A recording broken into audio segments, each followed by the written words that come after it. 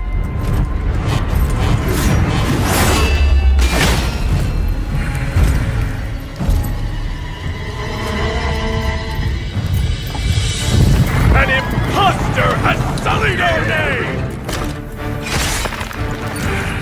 We are the might of the kingdom!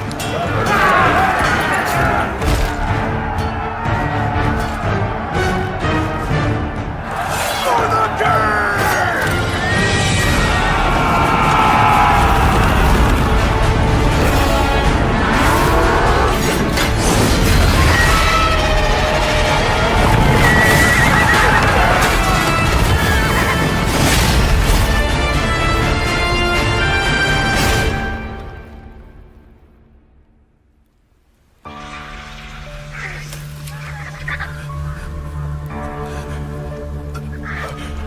No. Please.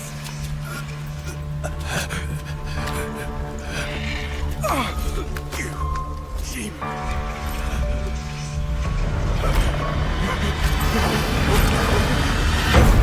Please.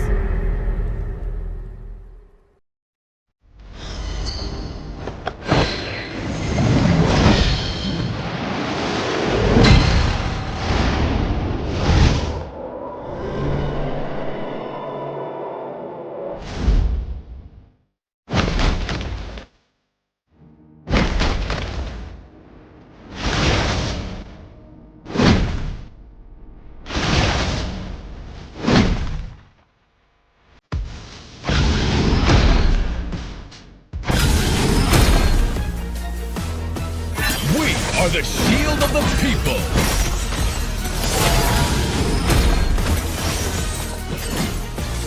I stand for the Empire.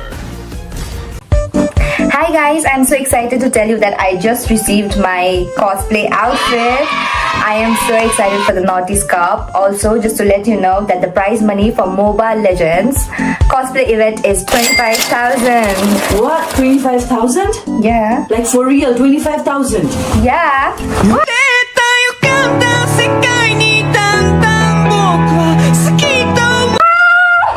Guys, I got Rumi's outfit, so now the 25,000 is mine.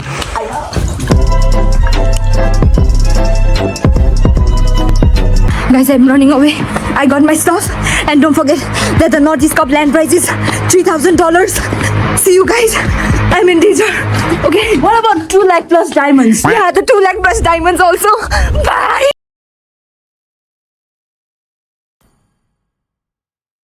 Well, ladies and gentlemen, we are here at the pinnacle of the Northeast Cup, and of course, it's powered by Battle Knights Esports for Mobile Legends 5v5. I'm your host tonight. I'm not going to be casting because guess what? Kronos is up here along with Linwell and Scared Yet, who are going to be the casters for tonight. And of course, we have the utmost awaited game for the state final. It is the state finals of Manipur, ladies and gentlemen. Manipur. It is all about the state pride, the Giant Slayers, the King Slayers. All the teams that have made it to the top have actually gone through a lot of hard work, a lot of toil. They put in the blood, sweat, and tears to make it to this stage of the tournament. And of course, Meow Meow Gang versus Why So Weak. So first up, Linwell, let me ask you, since you are from Manipur yourself, you know the culture of Mobile Legends that is there.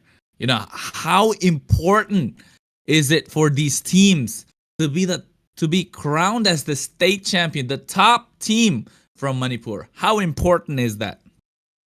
Well, Kronos, it's really, really important. Almost every single person here plays, doesn't matter what your age is, young to old. I can even go to relatives' house and see my uncle or aunties playing sometimes. It's crazy, absolutely crazy. Sometimes I even compare it to the Philippines or Indonesia. The culture is very obsessive. People really like the game. They like how the culture works with the competitive spirit. It's also very high, I tell you. If you show any sort of high skill level, everyone's just gonna respect you a little bit more than they did before. Which these two teams here, which we have in our hands, Myanmar Gang and Why So Weak, they've made it so far here in the tournament. It's the state finals, guys, for Manipur, one of the most competitive states in the NEC, and in the Northeast in general for Mobile 5v5. And I'm just stoked to be here to represent the state as a caster, Oh for my for goodness. people, for the players, and for you guys.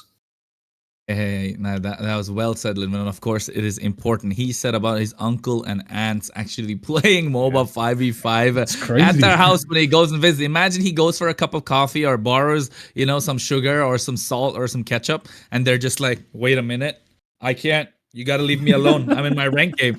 So scared. I want to ask you, since he said the high skill level of these teams, these are high skill players indeed. But guess what? These high skill players have beaten even more high skill players. True. Like, for example, this is the state scared. This is the state of the Kingslayers. Eliminators, knocked out. Lafukabi, knocked out. Who else? Evil Esports, knocked out. Let me guess. Fusion Prime, knocked out. And, these are just some of the names that have taken part from the state of Manipur and have gotten knocked out. So the skill levels of these players, the expectation that they will deliver or not, and of course, the high caliber that these teams and these players possess. What is that information? How does that tell you? Is this the state that is the state to beat when it comes to the top 10? To be honest, this is just a group of death. There's absolutely no denying it. There's always that one group that eventually boils down to being termed as the group of death in every single tournament. Even in the MSC 2024, we saw that. We'll probably see something similar when M6 happens. But there's the situation for this NEC, and that's Manipur is these stakes. It's not just Manipur, right? It's not Manipur. With the amount of fans that always follow ML, with the amount of passion that this entire state has, we can easily say that for Mobile Legends, it is definitely Moneyypur. You know what I did there. I know that, Lin. Well, again, and as you mentioned, this is the state that everyone watches for, absolutely, because let's be honest, one of the top teams in the nation, ABM, the only other teams that have been able to defeat them have actually been both from Manipur. One of them is going to play tonight. The other one had to take an early exit. Eliminators had to take the early exit, but Meow Gang, another team that has always moved up close and personal. Even if it's a David versus Goliath, MMG have shown potential. So again, this team representing Manipur brings in big expectations. Well, not only do they bring in expectation, of course, we gotta talk about Meow Gang a little bit. They are the ones, they're the new kids on the block. They come in their limo, all 5 cats dressed up with shades on, a leather jacket, walking around like they want to claw their way to victory, right? They beat Evil Esports. No, they didn't beat, they beat Fusion Prime, if I'm not wrong. And why so weak beat Evil Esports? Asking the question to them, like, why are you so weak? And of course, we know they've come back after a long break, but they still have their fans. And of course, this is a question that goes out to both of you, whoever would like to answer, right? In the state of Manipur, we know that the competition is high, the competitive spirit is high. It is a closely knit community in Manipur, especially given the fact that they like to speak the regional language, the local language. And it just goes to show that the pride that these teams want to carry moving forward into the competition. We know some of the teams that we kind of expected to register from Manipur have taken the strategic way out of there by registering into a different state. It's a strategic move, and of course they are playing within the rules and regulations, ladies and gentlemen, so don't worry about it. They are playing within the rules and the regulations of the tournament and just making a strategic route. But for the other teams that could have done the same, like for example Eliminators, Lafukabi, Evil Esports, these teams could have done the same thing. But I think the fact that they wanted to go out of Manipur as the top team, it's that state pride, right? That pride that they want to bring into the table. So now the question goes out to both of you. Out of these two teams, whoever makes it out, it's a best of 5, of course. Whoever makes it out will have that state pride, will carry that burden. I would say it's not heavy is the crown for the king who wears it, and this is the moment. The king of Manipur, This is what we're talking about. We are talking about the kings of Manipur, who are king slayers themselves. Meow Meow Gang and Why So Weak. Will this burden to be a little too heavy for them to bear? Well, so I'll go first for this time, but yeah, it's gonna be quite tough because being at the top is not only about being the best. It's having the ability to uphold that title for all the teams that come to challenge you, for all the tournaments you participate in. Your name's always gonna be high. Any mistake you make, it's gonna reflect on your entire team, your entire history, or what you're gonna do in the future. So if Myanmar Gang makes it through this, they're going to be known as one of the greats here in the NEC. But afterwards, if they lack the skill and motivation and effort to continue, they're going to receive a lot of backlash as well from the teams who defeated. They defeated, and if they take the crowns from them, yeah. But that's what we like to see also sometimes, because it's not always. It's fun to see your favorite team on the top, but it's always fun to have a new king every now and then, which you can call me biased for that, but I like the competition here for Manipur. It's healthy sometimes, it's toxic sometimes, but all in all, everyone's just having fun. And that's what we want while playing the game. Exactly. But yeah. Exactly.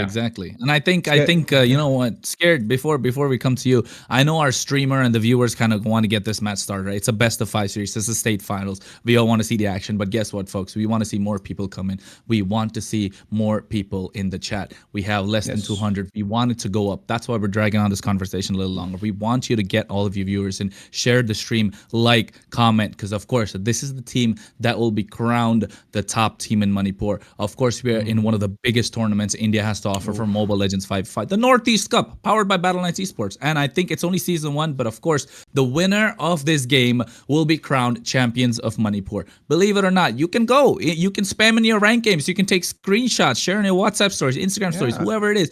The team that makes it out of this match is definitely the state champion, and they will carry that term, they will carry that nomenclature for a long time. And as long as there will be another Northeast Cup in the state of Manipur, like for that state, until then, one of these teams will carry that burden of being the strongest team. And I say it's a burden, Scared yet, I think you know what I'm talking about. Having lost in a ranked game, they're gonna be ridiculed. If they lose somewhere, they're gonna be made fun of. So Scared, I know we want to start. I know he says over here, start the game. It's a little late, but guess what? Tell the players. The players are ready. We want more viewers. Get them in. We will start the game, folks. Scared, what do you think? I think so. You're absolutely correct with that. And yeah, it also comes down to the fact how big the responsibilities are, those expectations of all your fans, everyone who've been watching you. You've taken down the kings of this game, and now you are the ones who have got a bounty on your head and on your back. So, of course, they're all ready. We are all ready to jump into the game, Kronos. I'm getting way too excited.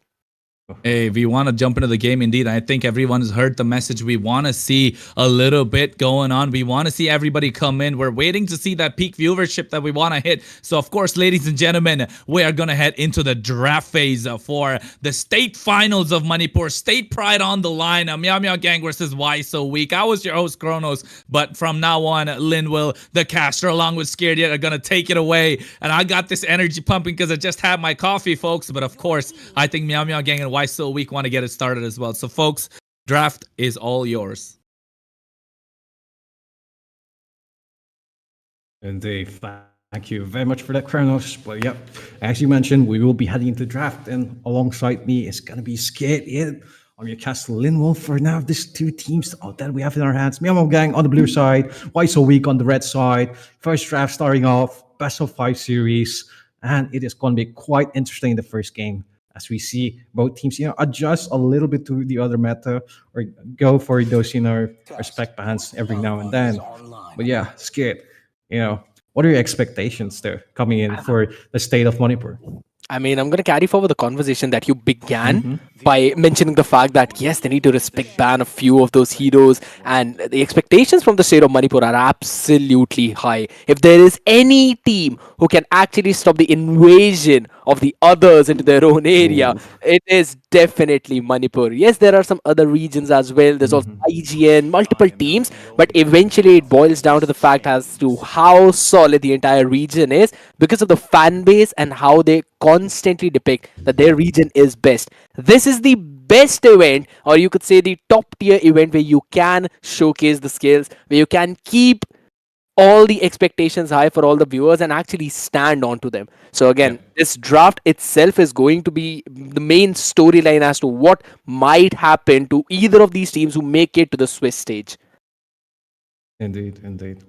You know, this just might even add to the lore of Manipur here and the NEC. But yeah, I'm just gonna wait and see for the plot to thicken there. We'll possibly, you know, that will probably start after we go into the game or have a couple of rounds from these two teams. But yes, looking so far, you know, a little bit of history for these two teams here, which Kronos did also say, but I'm just gonna repeat it once again. Meow Meow Gang, one of the top contenders, they went against ABM for the best of 7 series, lost 4-3, but you know that's a really good odds. I mean, they had a really good chance, really good odds, and yeah, there a lot expected from them coming into this tournament. Maybe, you know, could even face them off in when we go to the Swiss stage, but that's a story for a different day. And although Waiso Week here, a little bit of an underdog.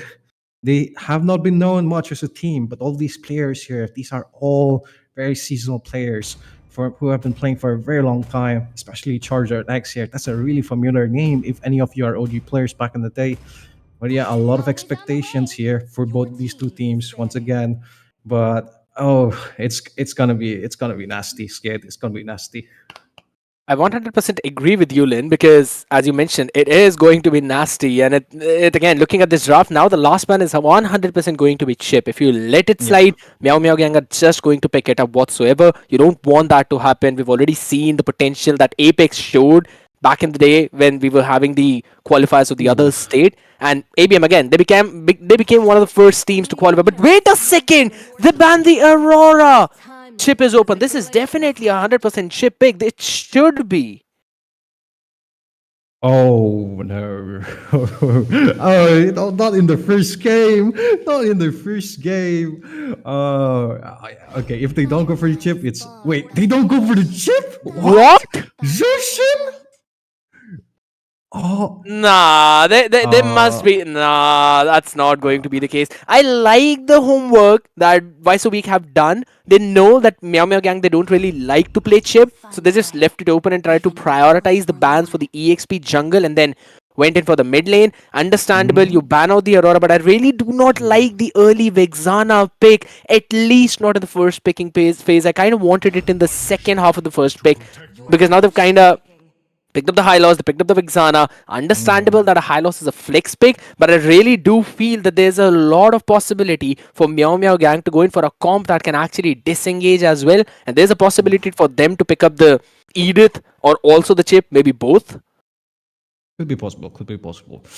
Though it's up against a Hylos and a Vexana, so chip a little bit more difficult in the early to mid section, especially if the Glorious Pathway can be a great tool to have on side of WSW for the chips portal, but 27 with that CC. Ooh, what do you think about this one?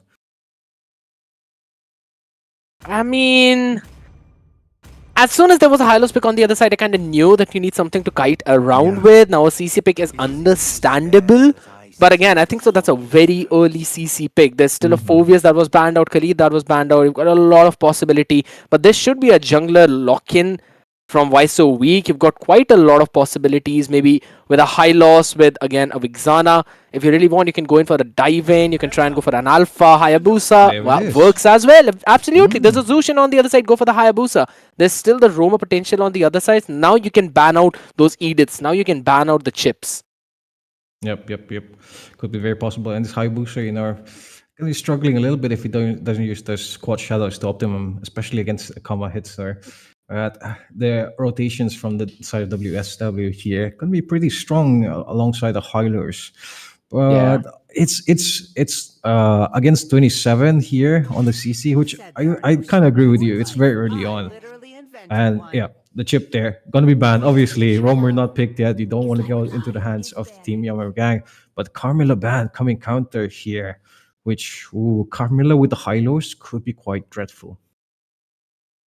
I kind of like the Carmilla as well, because yes, understandable. You kind of want to stick around together. But here's the thing: your composition sticks around together, but why? So we can eventually put this high loss in the room. Considering how they banned out the chip as well, it kind of shows that they would eventually want to do that. Plus, in terms of a CC high loss matchup, it's going to be super boring. Your Blitz can annoy the high loss. At the same time, high loss will lose out in terms of the lane rotation as well as in that wave clearing. You could arguably say maybe he can work around with it, but whatever. Ling has been banned out, so again, it's trying to choke down the jungle pool, but there's not a major story as such which you can figure out from the draft. It's just a very reactive based of draft right now. And again, it's a Tigreal ban. Understandable. You've kind of banned out a hero that can disengage or re-engage a lot. So there's something along the lines of a dive that will come in from Meow Meow Gang in the next two picks. Yeah, it should be a Garrod pick. Yeah, possible. But it's on the hands of Wise a Week for right now. And yes, the Tigreal ban, the Carmilla ban, quite fair coming from a Meow Meow Gang, and could look to potentially get the gold in there if they want to last pick that. But, I think they probably want to surprise or at least have the Hyros pick to question the side of Meow Gang. Like, is this Roamer? Is this AXP? Like you said, going against this CC would be quite difficult for Mr. Wick. But it's gonna be doable to the point where never mind. Yeah, there's the Gato Gacha. I'm like trying to give these players a 5-head brain, but it's just so obvious what they're gonna go for next. Yeah, absolutely. I mean, you mentioned about the Garrod Gacha pick, right? And they've eventually gone for it. Now, either of them can be flexed into any of the lanes, but I still feel Garrod should go into the EXP. Helps you out in the rotation as well. Plus, with the high loss, you really have just one dimensional comp where you just go for the glorious pathway dive inside of it. Now, what do you really need? You need something that can actually disengage a bit. You need to hold them down at a certain place as well. If it's a Fredrin jungle, I don't really... Nah, I don't think so. There's okay. They've eventually managed to lock it. It's a carry. It's a carry pick. It's a carry game. You pick a carry, you eventually win the game. You've got a pretty solid front to back composition as well, which can dive on the other side. You've got the disengage tool for the glorious pathway. You've got a big Zana in the mid lane who will win the matchup 100%. Meow Meow Gang is losing the river control this time, Linville. Yep. The mid to late game is also going to be quite difficult because it's a lot of pressure is going to be on Karma Hits, who a lot of targets to handle. Kaylee also with Hayabusa, it's going to be quite an annoyance a lot in those team fights or pre-beginning. These lanes going to be targeted a lot. But Julius, going for I like it. in this. Oh, yeah, it works. I love it. It works really well. You can pair it up with the Avatar of the Guardian as well. The Bennett's Ray is going to lock them down. You put the law in order onto one person. Again, the Bennett's Ray, Nibiru's Passion can burst through the entire backline. The only win condition for Meow Meow Gang is that they make sure Mirio is the one who scales up over towards the late game. And again, in this early, they don't really have a lot of damage then. And I think so. Why so weak? Eventually have won out the draft, and they can close this one out in a 1-0 fashion if they play their cards right for their win condition. Yep, could be quite possible. And yeah, the Joseph here with the Fredrin pick, I'm not so sure, man. Scared, like you said, but it is Meow Meow Gang. So if they make it work, who knows? They just might change the fate for this match. But it's gonna be. He has to pull out his best A game to make that happen. Possibly even withhold, like I don't know, just go Ultra Instinct, go Super Saiyan, dodge all those composition projectiles, and then maybe get some taunts, get some engages for your team. But for now, we will be going into the Land of Dawn, ladies and gentlemen. Both teams marching down their lanes. It is the NEC State Finals for the state of Manipur. And we have Meow Meow Gang on the blue side, as well as Wiser Week on the red side. Who is going to come up on top? It's going to be a best of 5. I'm your caster, Linwan. Join me in the casting desk to bring you that colorful commentary. It's going to be scared yet. Thank you so very much for that, Lynn. And as you mentioned about this perfectly, this is going to be super important. And I love what Myeongmyeong Gang are doing. They're using the early game advantage with the Rafaela to give Mirio some of the room to work with. And with the way her rotation of ASAP is going, took the purple first, going in for the orange, will eventually move towards the EXP lane, where they've got a kind of a losing matchup because 27 is just going to outpoke Garrot, and that's exactly what's happening. Yeah, he's giving the vision, he's giving the info. Backs out perfectly when Charger X comes in range. Bot lane section though, Karma Hit's going to be Lovely. trying to, it's going to go on to the Beatrix a lot. But Oh. 27 gets a taunt. Level 4 ready on there. There goes the quad shadows and the Ogi shadow kill. ASAP getting the first blood. Oh. Yeah, but look at the bottom side. Low HP on Beatrix. Yeah, Eden poking a little bit, but it's high loss, he's just so tanky. Has to revitalize already used up, so Mir wants to go in, but Fradrin trying to dive is gonna be pretty hard. Joseph gets the level 4, top lane still being taunted and still being aggroed here at 27, giving a slow game, doesn't want to give his level 4 before the turtle fight, which is quite detrimental being a CC. Good win condition coming in from Why So Weak as of now. They understood they will lose the top side eventually, and you should technically win on a Beatrix, but that just did not happen. So they sent in the Rafaela towards the bottom so that they win the gold lane, and that was a good idea from Myeongmyeong Gang. But again, Why So Weak, understanding what's happening on the other side, they're just trying to burst down the CC, who does not have a good wave clear. Yep, indeed. And forced to go for the turtles. There's the AOG connected onto the turtle. Not be landed though. Kaylee here waiting for retribution on tag. Not doing the fight there with Charger X. Gonna be damaged there. But retribution gets land. There's the glorious pathway. Joseph so low on HP. Has to back off. Doesn't reach the appraisal's rat yet though. 27 here. Also, still easy there, but Eden just providing enough sustenance for the rest of his team. No one's going down yet. Joseph here so low, still wants to fight. Use the appraisal's rat for the purple buff just to scare it. And there is a disengage, folks. A good win condition play coming in yet again from Why So Weak. They've got a good scaling over towards in the mid to late game, and that's exactly what they are using. I don't really feel like this Fredrin jungle was a good choice, because again, you're going a utility mage in the mid, you're actually going for a utility roamer as well, and you don't really have a damage dealing jungler here. The only source of damage is literally Mirio, and everyone else is basically out there to just sandbag everything. That's a big problem. Oh, Karma Hit's going down to so low HP. Glorious one way being popped. Where is the flicker? It's just to go back into safety. Joseph trying to go for a chase, trying to go for a taunt, but not in range for that. Gets the zone off by Shenzhou here, who is going to be spotted here in the mid lane section. Mr. Weak trying to charge onto Joseph, gets the taunt. Oh, he's so low on HP, falls to dash. There is the shadow kill, and Kaylee getting another for his team onto Eden here. Still being crowd controlled though. He has the dashes, quad shadow, on tag. Mirio trying to finish mob. AOG got slammed on him. He is purified and gets the entropy backed out. But Karma hits, takes the blow, and falls for his team. 27 still in the front line, trying to fight for his section, but he's so late to the party and will be forced back. Meow Gang, you are getting torn apart right now. Oh my god, Linville, step up your game, my boy, because that's exactly what Why So Weak have been doing.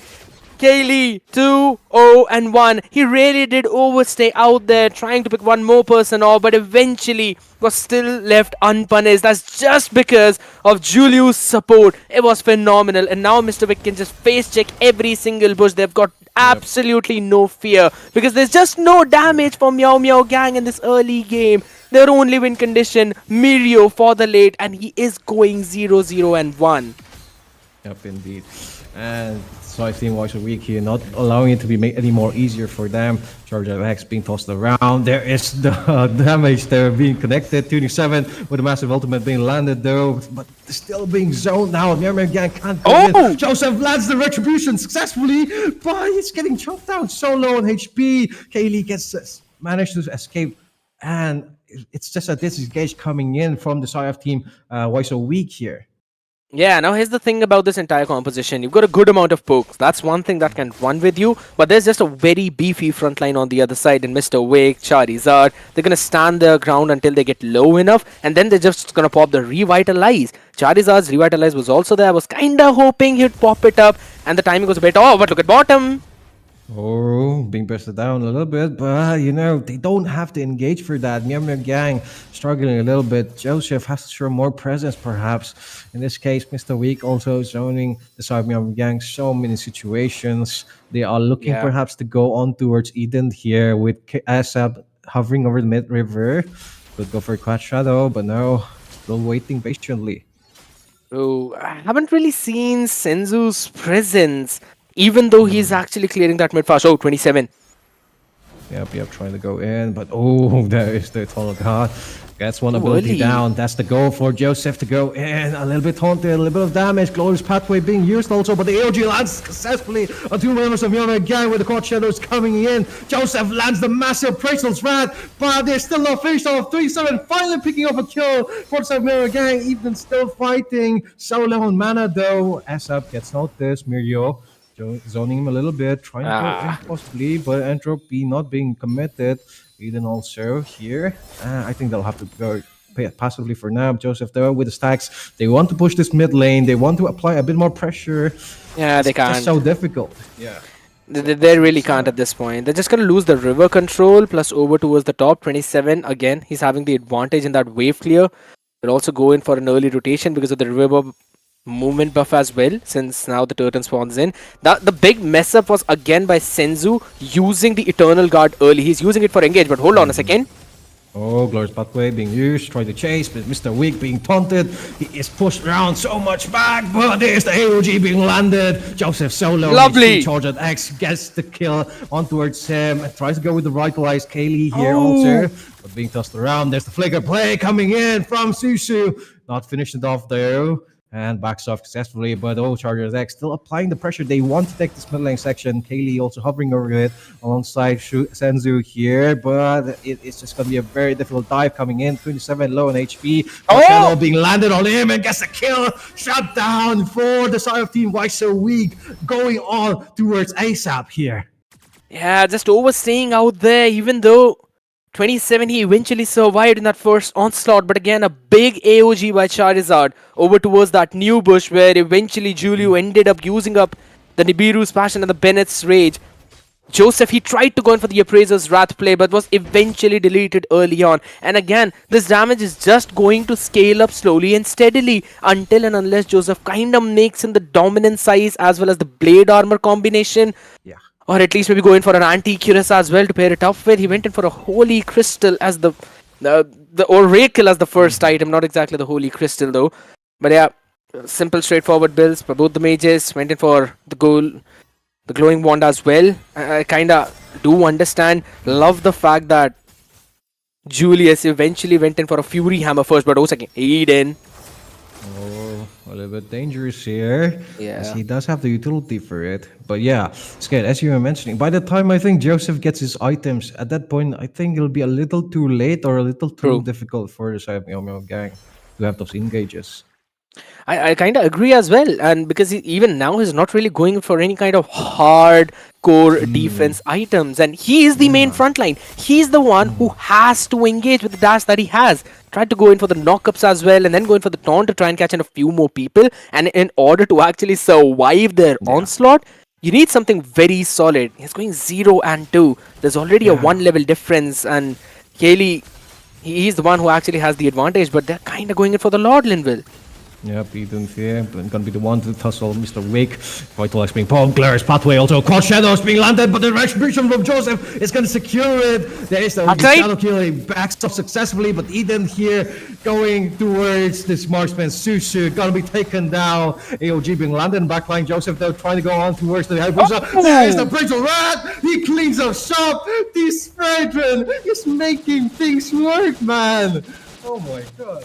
I'm just going to say, man, Senzu, he's just been absent in all of these fights. The Eternal Guard has not been landing in properly. I don't even see Mirio popping off of his Purify. Now that's a big problem and it's a big red flag. And just because of that, they're going to lose the mid lane tier 2 as well, and probably both the tier 2s on the sides. If they're able to save their inhibitor, that's again understandable for them. But if they lose the inhibitor, that is the massive value from your Lord. And love the fact that Meow Meow Gang did not clear the top side, making sure that the second Lord wave has also spawned in. We'll try to push for the third. Oh, where is... Wait, what? He managed to escape? Beautiful. What? Absolutely. Oh, that's crazy. That's crazy. Crimson Top lane though Beacon. being pressured here. A little bit of damage done. Charger the Hex has to be play on the aggression if he wants to keep the turret safe. There is damage from the Sushi. Melts it down a little bit. Eternal Guard also to chunk that front line. But Mir just melting down all these frontliners, which, you know, we were saying a lot of pressure on him, but he has been living up to that expectation, folks. And, you know, Skid, as a ex-Fragrant main, the Oracle, I was a little skeptical, but I kind of understand why he went for it. In the case he wants that big healing when he uses the appraisal strat, which he didn't get much because of the anti-heal, but hey man, Exactly. a little bit. I mean, Let here's the the thing. boy cook. Yeah, I mean, rather than just Meow Meow Gang cooking, it just feels that again, Shinzu needs to be there for his team, and I don't really see those big deadly grasps. I don't see those big Eternal Guard because that's the whole combination, right? You try and use the Eternal Guard to chain the enemy together in one place.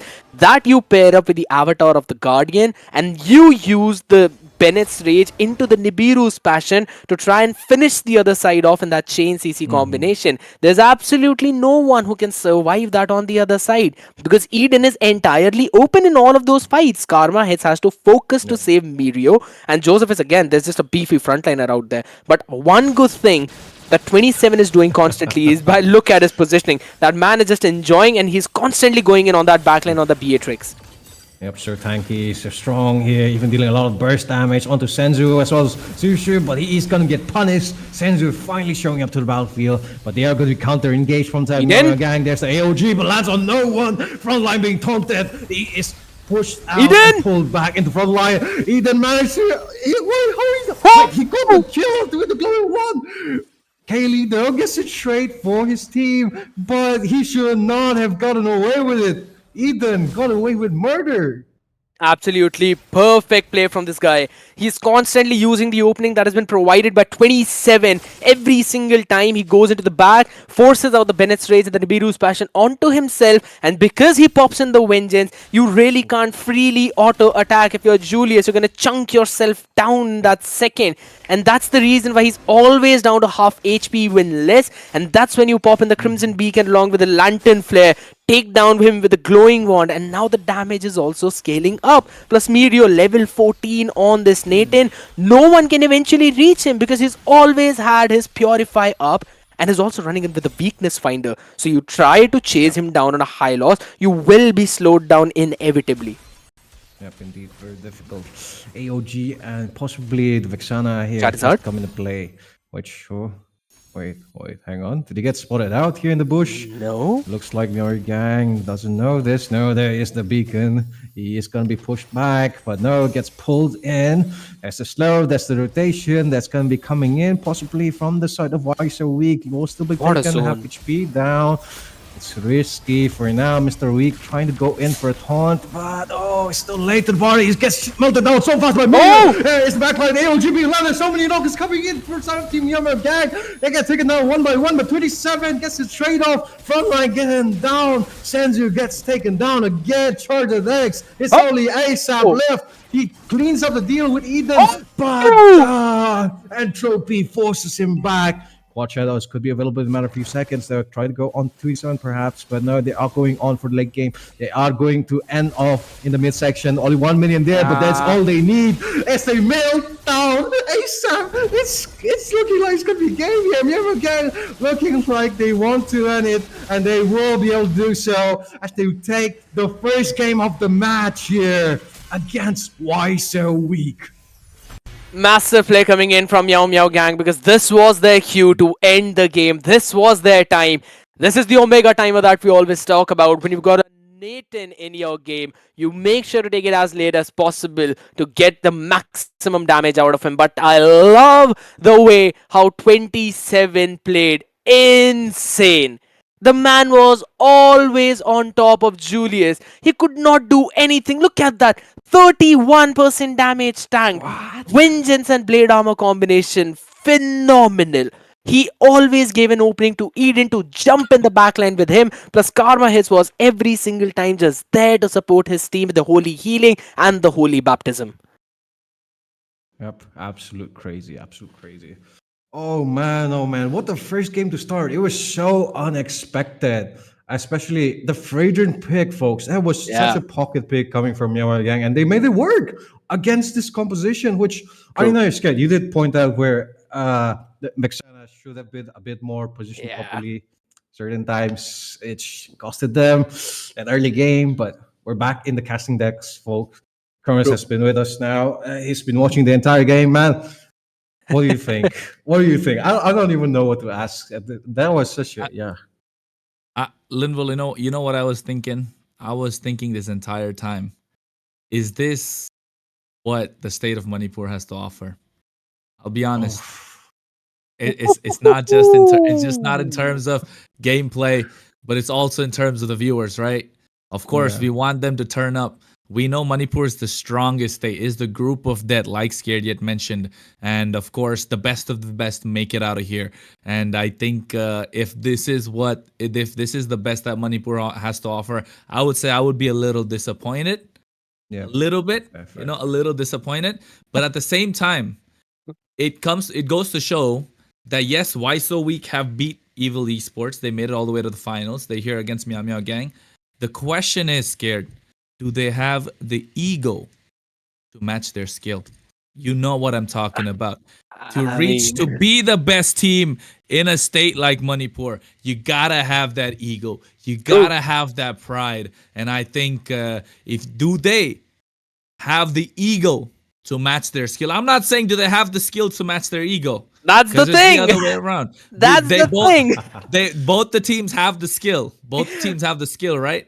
But do they have the ego to match their skill? Because we've seen the top teams before. ABM, they have the ego that matches their skill. Eliminators had the same. Evil Esports had the same. But does Lafu Kabi, same, IGN, similar. But does Why So Weak? Meow Meow Gang, clearly showing that they kind of do. But does Why So Weak have that?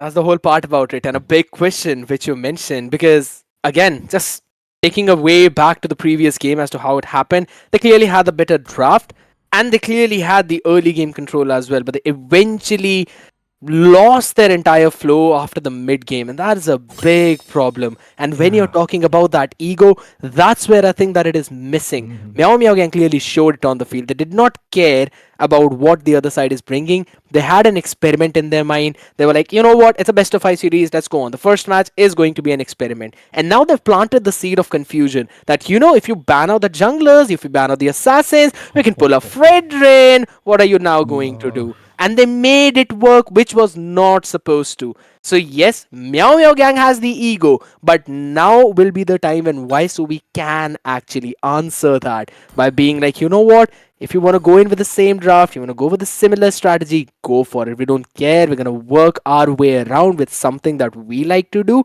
and that's what I want to see in the next game. But you know what, Linwell? I wanted to ask you one thing. Since you're from Manipur all right. yourself, you can ask this question to the audience in Manipuri. All right? This is a big one. This is a big one. So after taking down these big teams, these state giants from the group of that clawing their way to victory up to the top 2 teams, they do. Who is the real underdog here? Is it Why So Weak or is it Meow Meow Gang? Because let's be honest, Why So Weak have beaten Evil Esports. So are they really an underdog? Meow Meow Gang have made it all the way, beaten Fusion Prime. They've come all the way to the finals. You think they're the underdog, to be honest? Because we know Manipur is never the underdog. But the way Why So Weak are playing, a little small over there, I'm talking about that ego missing. I'm talking about that skill level not being hit. And I think, they might be an underdog team. Are we looking at that? Are we getting that feeling or no? They got the ego in their name, but they need to show it, I guess, in their match. But yeah, I'll ask it to the Manipur audience, basically. Okay. The Kronos say, why so weak? Myanmar Gang, Nashi match already. Myanmar Gang, underdog, oira, natraga, why so weak? Say, Evil Esports, Buzungam Cream, Hoi Kanaba Kanda, Adu Hujik finals, Yokre, state finals, Manipur Gidamag. Adu Mohoy first match to the utre na mohoy toba yabdo adu Myao Yang duna hena hey hena oh yenger le hujik. Go on. I'm enjoying it. Adugi damak corona so nahoy loy nabo yang ba Manipuri sing bo hangba. Why so weak se? Boy underdogs ra natraga Myao Yang no underdogs oi bra haiba. Adudo audience sing na comment da ibio natraga adu mabu DM Exactly. chalo Discord the message to bio. What the boy said. Linville Exactly said. what the boy said. What Linville Yes. said. Put it in the chat, ladies and gentlemen. Yes. Yes or no? Is Yes. Why So Weak an underdog team, or they just testing the waters? It's game number 1. It's a best of 5. We know this is gonna go all the way. Let's not kid like it's not gonna go. We know it's gonna go all the way.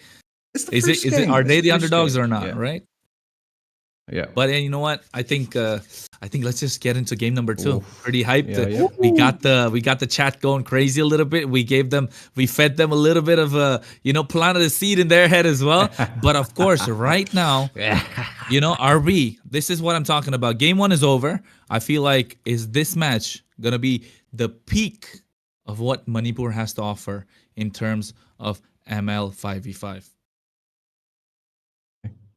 Have to wait and see, man. That's the whole thing. It's all about state pride. It's all about state pride, ladies and gentlemen. You know what? It's all right. Let's just get into it. Linville, I think you're going to sit this one out, aren't you? It's going to be scared of myself. But guess what, Linville? I know you'll be watching. Go in the chat, spam that money free, and then tell them about that stuff, bro. Give them the deets that they need. We need the tea, ladies and gentlemen. Get your viewers here, because guess what? This is going to be the peak game. Game number 2. Why So Weak on the blue side this time? Meow Gang on the red. We're going to go into it. Draft phase, folks.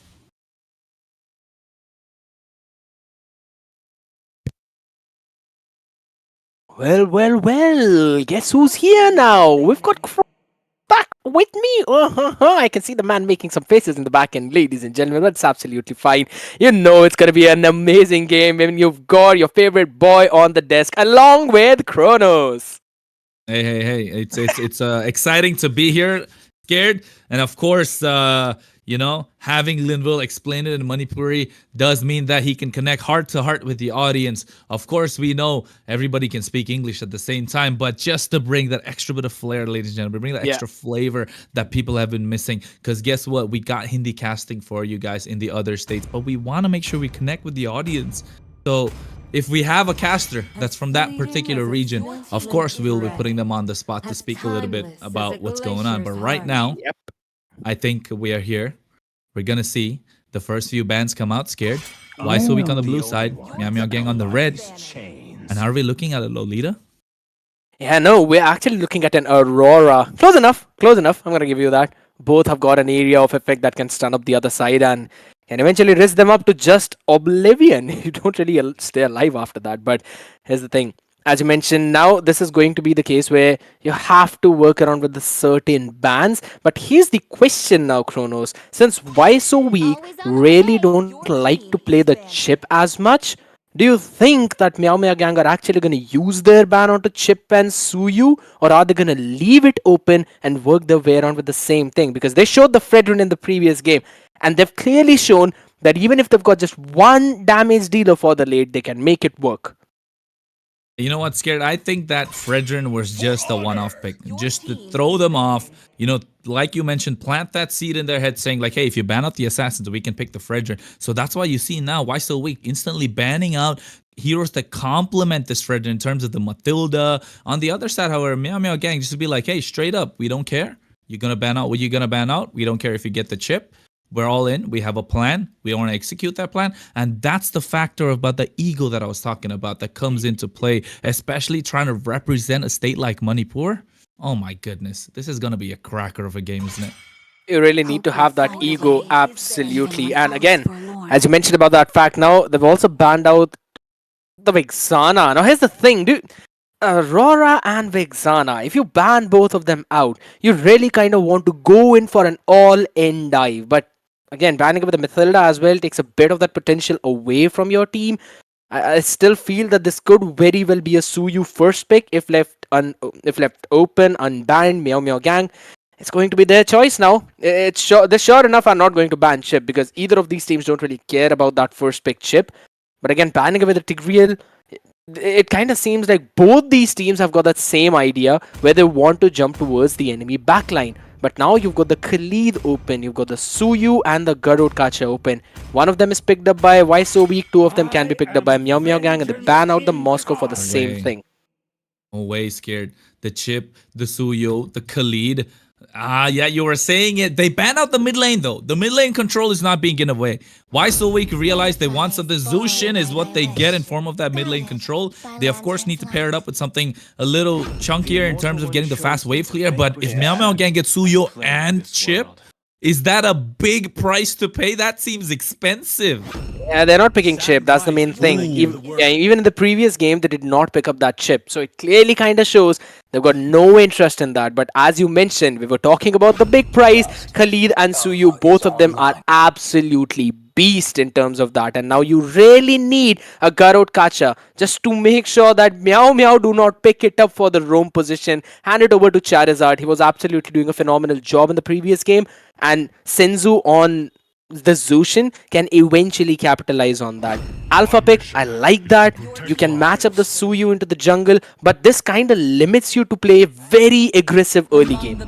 Oh, I love it. Yeah, I love it. It's the perfect counter, isn't it? I hear that background sound going perfect right now, because this Yves, that kill box, Joseph on the Suyu, of course, and they're gonna put this Khalid either in the EXP or in the roam, still flexible. We've seen Meow Meow Gang playing in the roam position, so they have the skill level, they understand the criteria that's required to win it. And on the other side, this Hylos is gonna, he's gonna be in the face of the Yves. It might be a make it or break it type of a situation, but once that glorious pathway is dropped and is done, you're gonna see the RWM come out, and it's gonna be a big problem for the other side. And of course, Alpha, he wants to snowball hard, but so does the Suyo. And I think this just goes to show that these bans are coming in quick, Scared. Before I can even finish, these bans are coming in quick. Yeah, both of them just choking down that goal lane. Understandable as well. You really want to go back to your own comfort.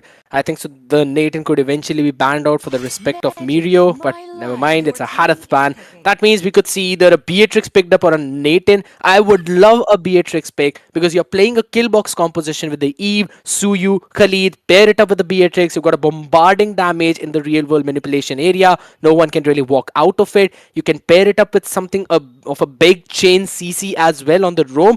That's a perfect composition to even deny the other side a possibility to engage on your backline, while also making sure that you can set something up for your team. A Ghatod could be a good one, but it's alright. They pick up the Cho, want to pair up a bit more of that pick-off potential with Joseph on the Suyu. I don't like this Cho right now. I'll be honest. I get the idea. Only if they're able to pair it up with someone in the goal lane that makes sense, maybe in the form of a Beatrix or maybe a carry. A carry does make sense right now because the carry feels a little more protected when you're in the RWM. But of course, I think since, the viewers are not able to see what we're able to see, Scared, let's cook up a little bit of a story, right? I know Why So Weak have made it all the way. They're not weak indeed. They're a strong team. But looking at the fact that they lost game number 1, they could be the underdogs for this time around. But will Meow Meow Gang really pull out all the stops? Will they sweep? Will they not? I don't know. I feel like this could be a sweep coming in from Meow Meow Gang with the way that they're going in their gameplay, the way that they're dominating, playing these mind games. First game, they had that Fredrin. This game, they pull out the Yves. I think they're just cooking something that nobody wants to see. And not just doing that, they're also hiding their strategies while revealing a few bits of it, Scared. At this point, I still feel that, as you mentioned, Meow Meow Gang really have that ego. No way! I am not buying it. This is diabolical. Mirio with the Lilia. Slow down, Scared. Slow down. down. Nah, I can't slow down on this one, dude. I do apologize for the spoiler alert for viewers, but this is insane. Nah, I mean, you were talking about ego. Here's the ego. You were talking about the fact if Meow Meow Gang can pick whatever the heck they want and then win the game. This is what they do. This is what the Manipuri team do. They don't mind. They're not going with a conventional draft.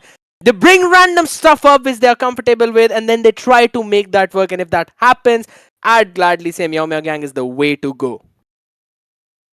Oh my goodness, Meow Meow Gang, what have you done? Because right now you're cooking something that we can't smell, but of course it's gonna take a while when it gets done. But by the time it gets done, will Wise Week be able to have that possible comeback? Because ladies and gentlemen, boys and girls and friends of all ages, get ready. We are here in the Land of Dawn, game number 2 in this best of 5 series. It's all for state pride of Manipur, ladies and gentlemen, in the finals of the state of Manipur, the Northeast Cup we're talking about, powered by Battle Lines Esports, and of course on the blue side this time around, Why So Weak, and on the red, already one game in hand, we have Meow Meow Gang, and your casters for this one, me, myself, Kronos, scared yet as well, and of course the host was Linville, and he's gonna sit this one out, but of course he is more than excited, bring you action in that chat. And of course, scared. You see the interaction already going on right now. Yeah, of course. It's a Khalid in the roam position. That means the show is going to clear out the EXP lane faster and will move in quickly. This clearly shows that they want to go in for the team fight. John Wick. Oh, John Wick, he might get taken out, and he does that. His first blood going into the side of Meow Meow Gang, pulling up with the 4 and trying to get the damage done. And Karma hits, unfortunately, I would say pick up the kill, but definitely in the driver's seat this time around. Meow Meow Gang, they have the Lilia and the gold lane as well, scared. Absolutely, Mirio. He's just going to be able to clear out those waves. He does not even care about what the carry is bringing on the table. Again, going in for a good amount of energy bombs. Oh, Shadow Energy Bombs trying to zone away Julius. Oh, Look at that, Mirio. Oh, Joseph is on towards Mr. Wick. No, he has the Blade Surge. He wants to go in. No, he doesn't. Realizes that it's not worth it. Goes for the double green. And ASAP Kelly on the top side, turning his attention on towards 27. He got the Jeet Kundo, but guess what? Spear of Alpha comes in. Shunpo trying to get out of harm's way, but not before long. But there it is. He survives with the flicker. He goes in with the damage. Just Karma hits, zoning them away. Eden comes in a little late to the party. Turtle's up in 5, scared. Yeah, he just pushed up back to the fountain out there, and yet again, this is the rotation I was talking about. Meow Meow Gang are going to be so fast in the river, so fast into the jungle that you can't really keep up on a Zushin and a high loss with that. And you will be clearing out those waves early on in all of those lanes. Hold on a second. Joseph starting up the turtle.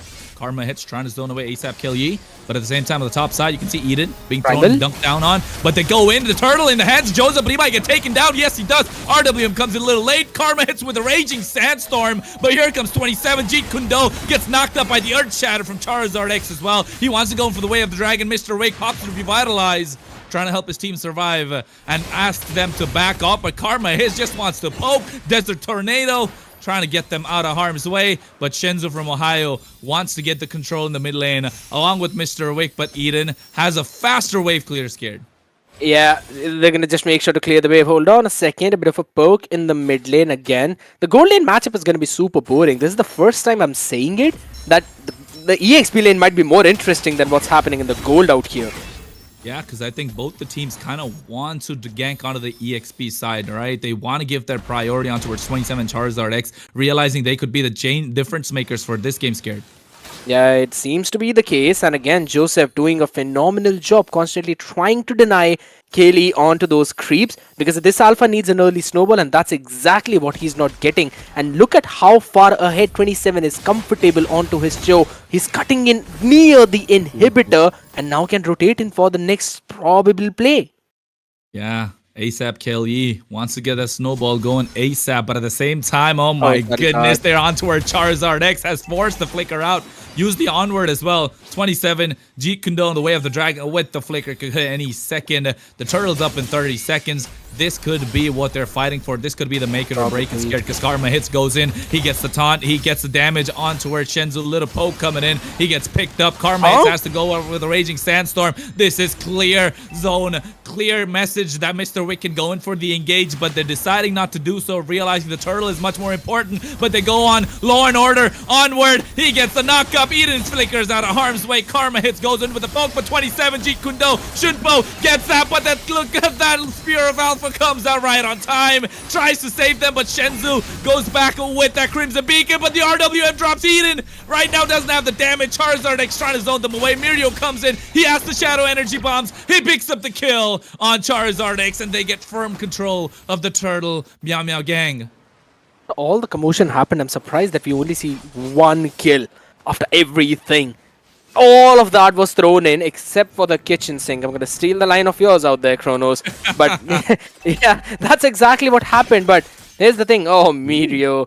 Cheeky guy steals away. Yeah, absolutely. Of course, you're going to recall spam in front of a carry because you can zone him out. You've also got the black shoes. Again, we're pulling. Yeah, mind games. And here's the thing. You pull out the Fredrin in the previous game. You bring in a Cho. Obviously, who would think that a Cho would go to the EXP lane when you got a Khalid who can do the same job but a bit more better?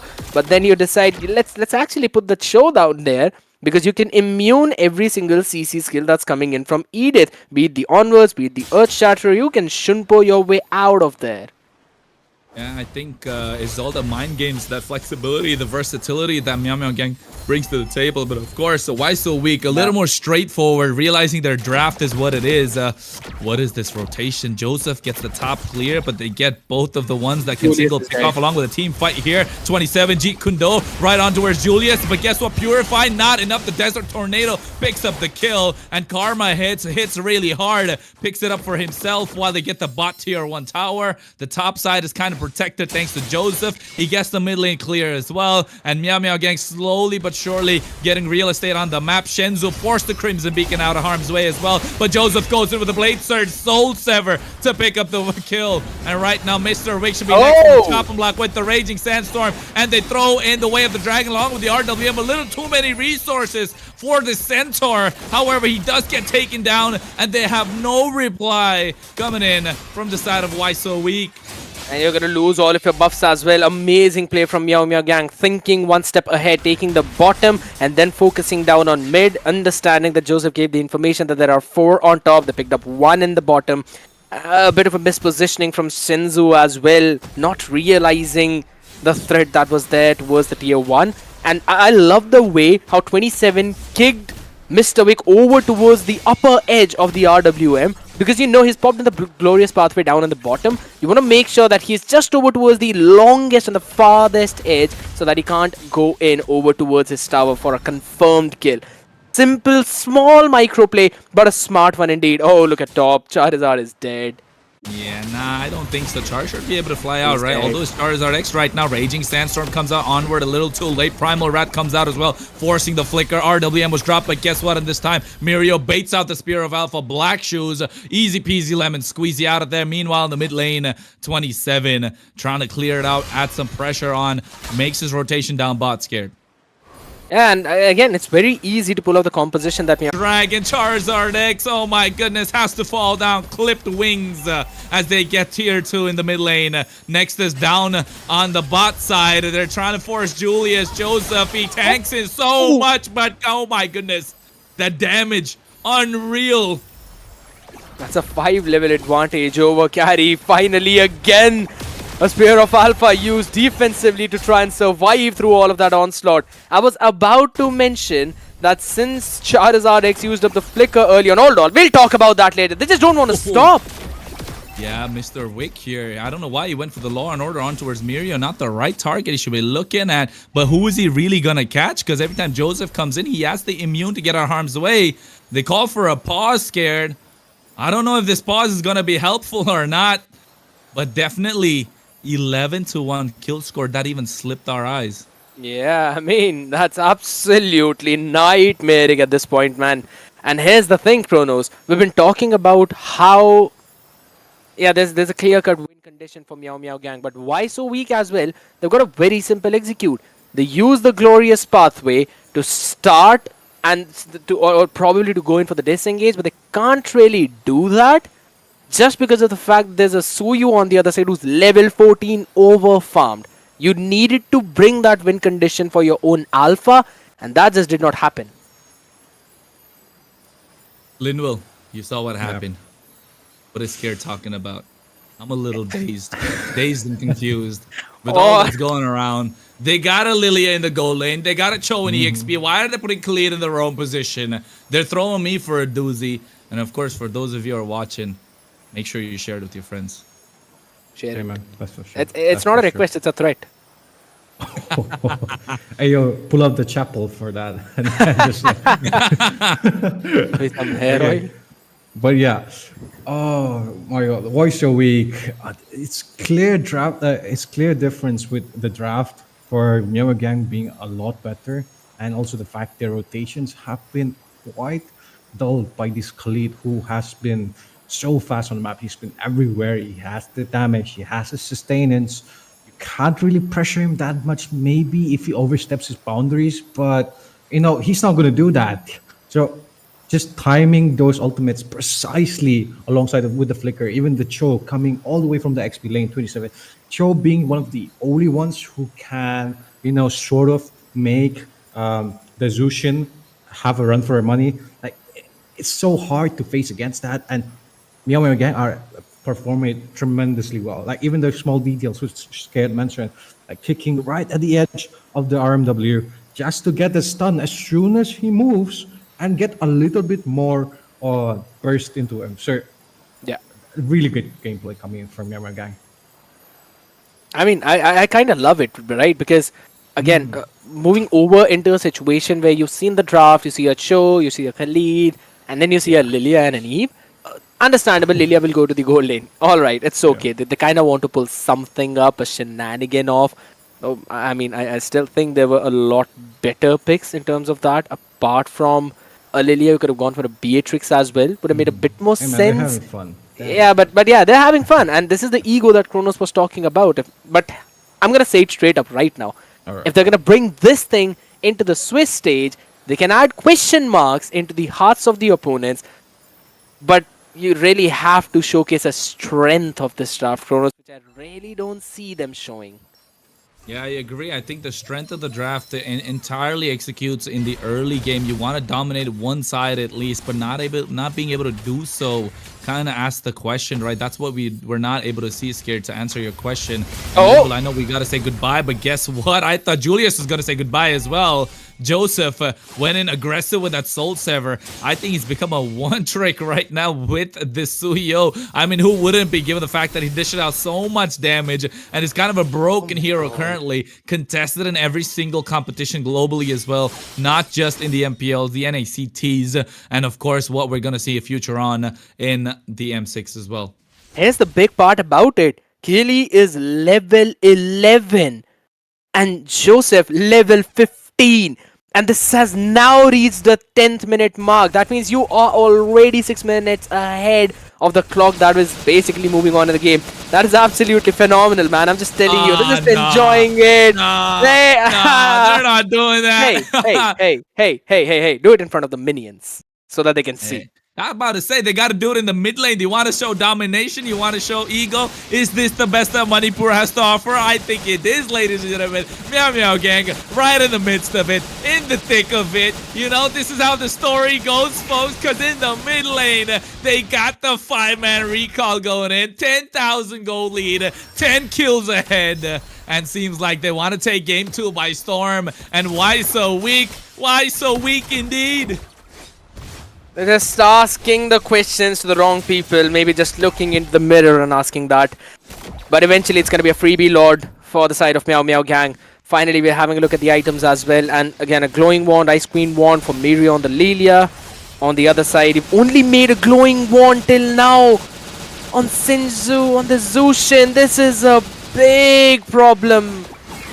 I understand the build of Julius again. Once he finishes up the Demon Hunter sword, then you could eventually think of fighting probably against someone who does not delete you like how Joseph is doing with the Blade Surge and the Evil Queller combination. This man is just obliterating anyone who's coming in front of him. But yeah, I don't really like the idea of clearing out the mid lane so fast, but I mean, they're at 11,000 ahead. They don't care.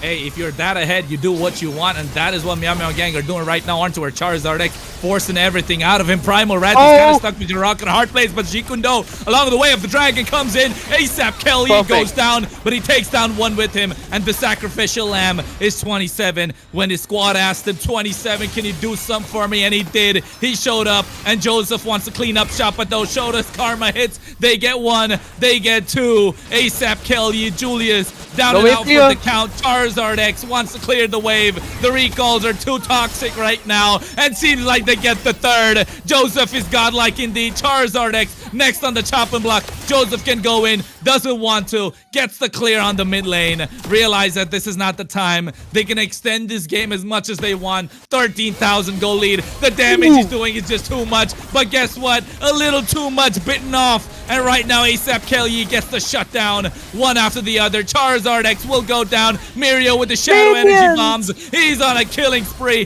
They're not able to defend. ASAP Kelly, what are you doing? This is not where you want to be. He goes in with the Spear of Alpha. A little too late. Glorious Pathway comes out. 27 goes down. Julius picks up the kill. Mr. Wick forces Mirio for the black shoes, but he has to flicker to get us arm's way. Law and Order comes out, but the RWM is dropped. Mirio goes down to the ring of punishment, trying to punish Meow Meow Gang for their overextension. That is the double. Eden went down as well. I think Meow Meow Gang biting the dust from a 12,000 goal lead scared, cut down to a 7,000 deficit. And oh my goodness, this could be the possible comeback. This could be the opening that Why So Weak we're looking for. Exactly what you needed to avoid if you were Meow Meow Gang. You gave away all the bounties on the other side.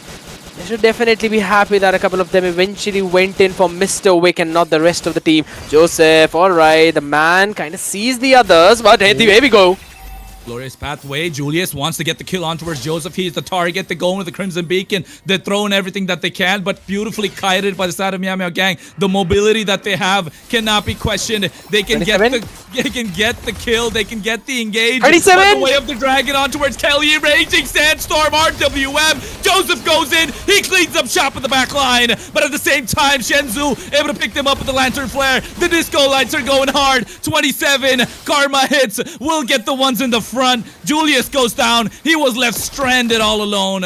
27 wants to go in for the pickoff once again. Charizard X Shenzu. They cannot get the clear. Mr. Wake gets in the Glorious Pathway. They don't have the damage. Joseph cleans up shop once more. Charizard X and Mr. Wake left standing. But what can they do? The minions are there in the base. The Raging Sandstorm comes out. A little too much for more than they can fight. There is a little more than what they asked for. Meow Meow Gang take the game after letting it slip through their fingers. Once again, dominating not just this game, but guess what, folks? The state of Manipur. My, oh my. This was absolutely obliterating. And as I was mentioning, love the fact how Karma hits on the Khalid was just so annoying to the other side. And they had such a beautiful target priority. 27 knew one thing. He has to catch either Senzu or he has to catch Kelgi. He was doing that in the entire game. It was not Karma Hits who was engaging. It was 27 who was constantly jumping in the backline, followed up by Karma Hits, zoning off both Julius as well as anyone else who's basically remaining, either Senzu or Alphon. He was making sure he lands in those Raging Sandstorm on the people. It was basically a front-to-back composition with you making sure you are on the enemy's backline. Oh, Linwell. I'm a bit tired. I want to breathe, brother. You go ahead. Hey man, maybe for the next one. But yeah, going back to that second game there, man, Meow Meow Gang, such a good draft coming in, such a good rotation. This place there was being played. Like the cards were so good, and they had the heroes for it. They had the Khalid, they had the Cho. They knew what they wanted from the start in the draft, and they executed it perfectly. Even to the point where it was more of they were just like trolling a little bit in the midsection there with those recall spams, which everyone was just watching it. I man, but I'm gonna say one thing. Go ahead. I don't really feel that they were trolling in over towards the end of the previous game. I think so they've been doing that since game number 1. Period. Hey, guys. I've said it. Guys. I've said it. I have said it. One more thing. I want to say one more thing. Hey, I'm not throwing shade at you. Scared. You say what you want. You got your own opinion. But you know what? I saw someone put in the chat that someone says Why So Weak's playstyle kind of lacks originality. Is that true? Are they just trying to copy what they see monkey do? Or are they like, but if you look at the other side, Meow Meow Gang, game number 1, they pull off the Frederick. not an easy feat. We know that. You got to really be good with your team if you're going to try and pull off a Fredrin. It worked. Now they pulled off the Lilia in the gold lane. I mean, yes, it's a throwback to Marky who kind of pulled it off first time, but it wasn't done for a long time, a really long time. And right now, pulling it off in the gold lane, Mirio. I think Meow Meow Gang not only bring the ego onto the table, they also bring that originality. While on the other side, like Scared mentioned in the game, it is just a basic strategy that we see all the time, and they just move straight ahead. I think Linwell, you think like, I know you're the host, bro. I know you're the host, but this is the question I just saw. Someone saying, why so we kind of lack the originality? But Scared and Linwell, like, I think it's true. What do you guys think? Of course, chat, go crazy. Scared, you go first for this one. I'm just showing the scoreline, bro. I'm just showing the scoreline. Whoa. That's what I think. That's what I think. Because again, as much as we think about considering the fact that maybe they kind of lack the originality, I also want to bring the point and bring the fact into the limelight that Meow Meow Gang showcased in the previous game the reason why they go toe to toe against the likes of ABM. Clear cut. You need to have the target priority in those fights. They did that every single time, regardless of the fact that there's an Alpha on the other side, there's a Zushin on the other side, there's a big chunky horse high loss on the other side. You don't care about any of that. You know that you've got a Lilia with the black shoes gonna run back. You know that you've got a couple of heroes like the Khalid and the Cho who can kick the people out or keep them in one position into that quicksand area. And that's the whole thing about this. This clearly shows the preparation that you brought in, and why so weak are absolutely not prepared for that. And I'll just say it straight up right now. Why so weak are not playing in for their own win conditions. They're just trying to counter whatever Meow Meow Gang is bringing on the table. Hey man, I've said it. For things like that, they need more experience. They need more prep. Which, so far as what we've seen, it's not relevant here. I mean, it's not shown. They are not. A little bit disappointed, if you ask sometimes, but it's the finals, dude. It's the finals for Manipur, NEC. You know, a lot of people had more expectation. This was the team that took down Evil Esports. We can argue, maybe it was by chance. Was it by fluke? You know, I'm not going to pass that. What if? Scared? Who really wants to say that? Yo, I'm just saying it, bro. Clip me for this one if you want to. But what if Evil Esports were just not cut out to be the best in Manipur?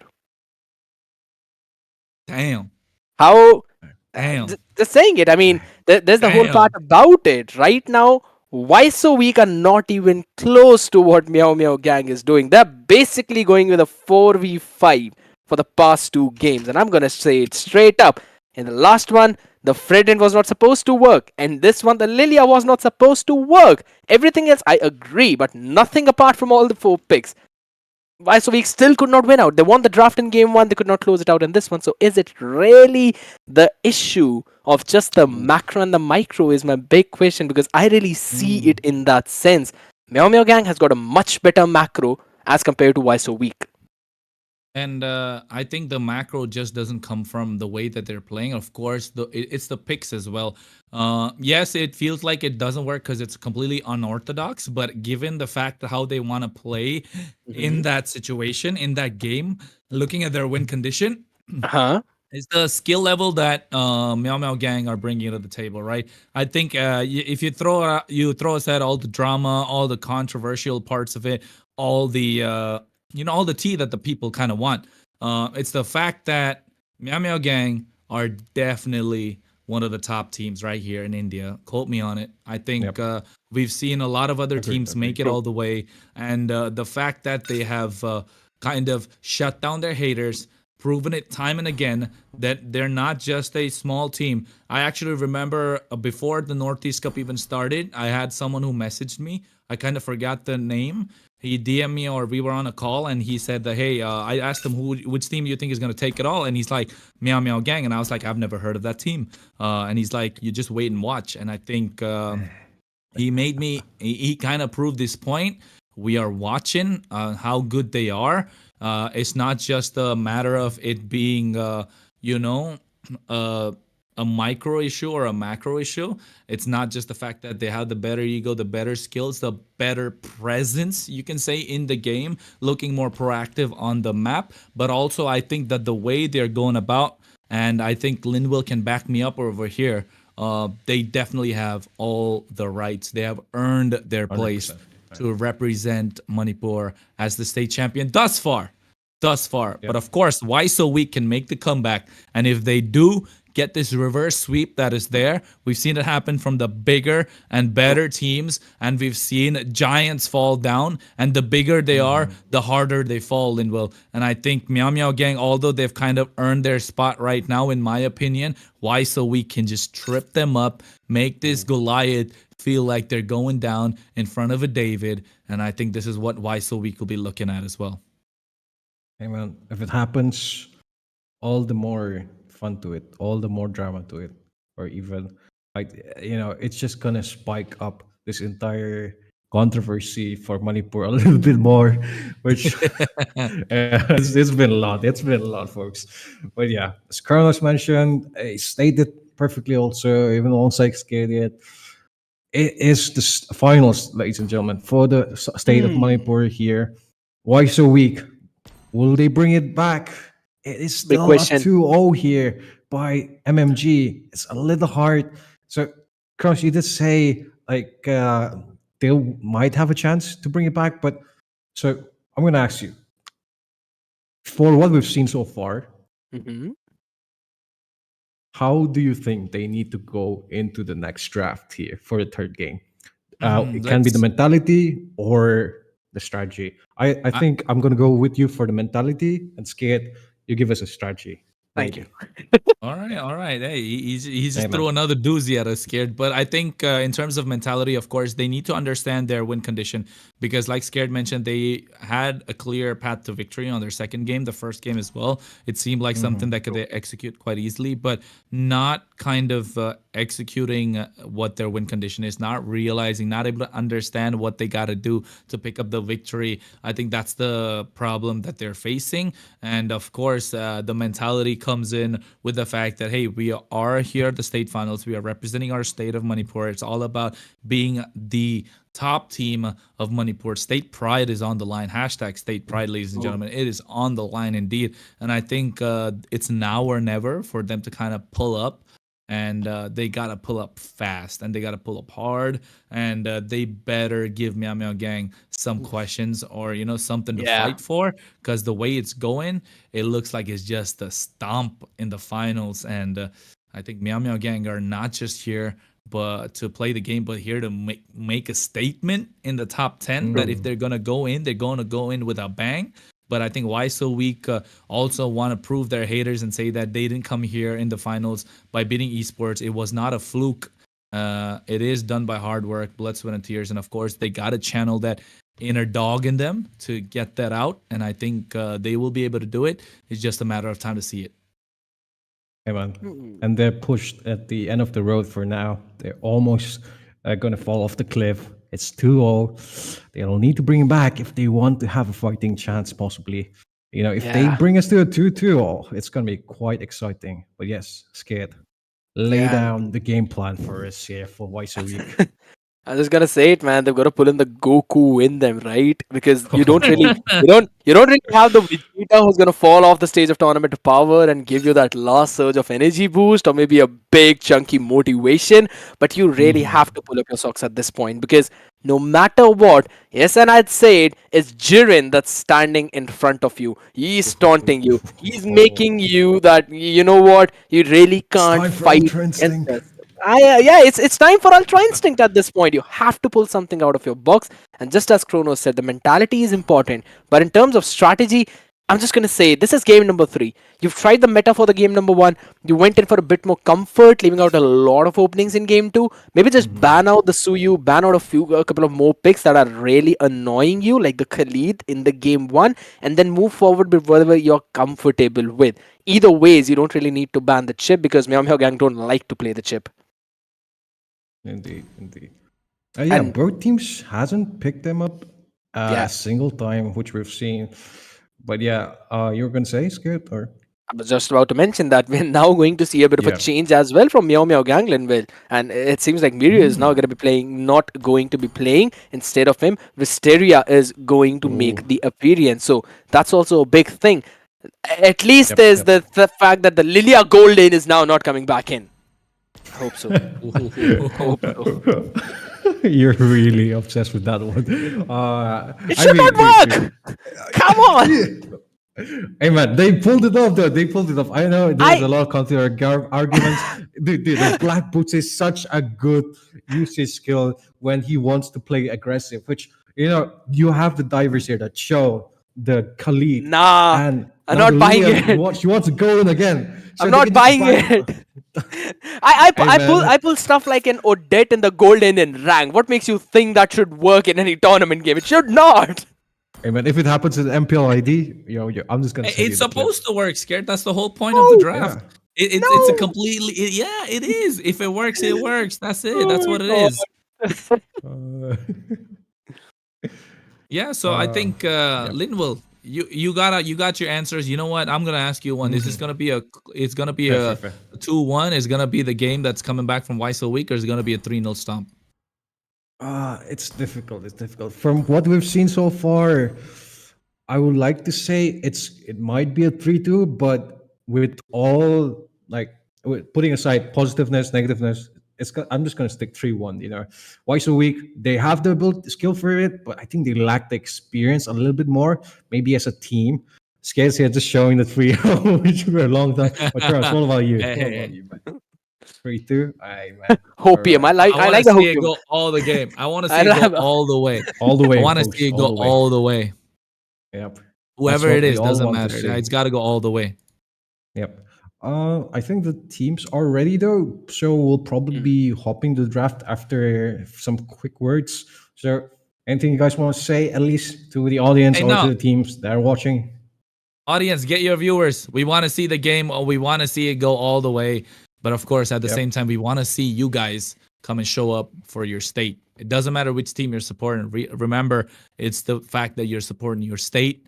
State pride is on the line. And of course, you want to be proud about your state being the champion of the Northeast Cup, of course. But at the same time, you want to represent your state wherever you go. You support your teams. You support your football teams. You support your basketball teams. You support your cricket teams. You support your MPO teams. You support your NACT teams. You support your M6 teams. Show up for your teams in the Northeast Cup. It's about the state pride. Show your support to at least whoever wins.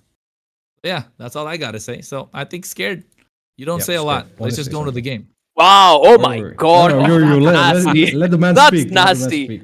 But yeah. I think so. I'm just ready to jump into the game itself because, and ladies and gentlemen, if you don't share it to your friends, if you don't bring more viewers, if you don't show what Manipur has got, Lenville is gonna hop in your dreams late night and give you nightmares that you don't want to see. Might as well just share it. Hey man, it's gonna be him, not me.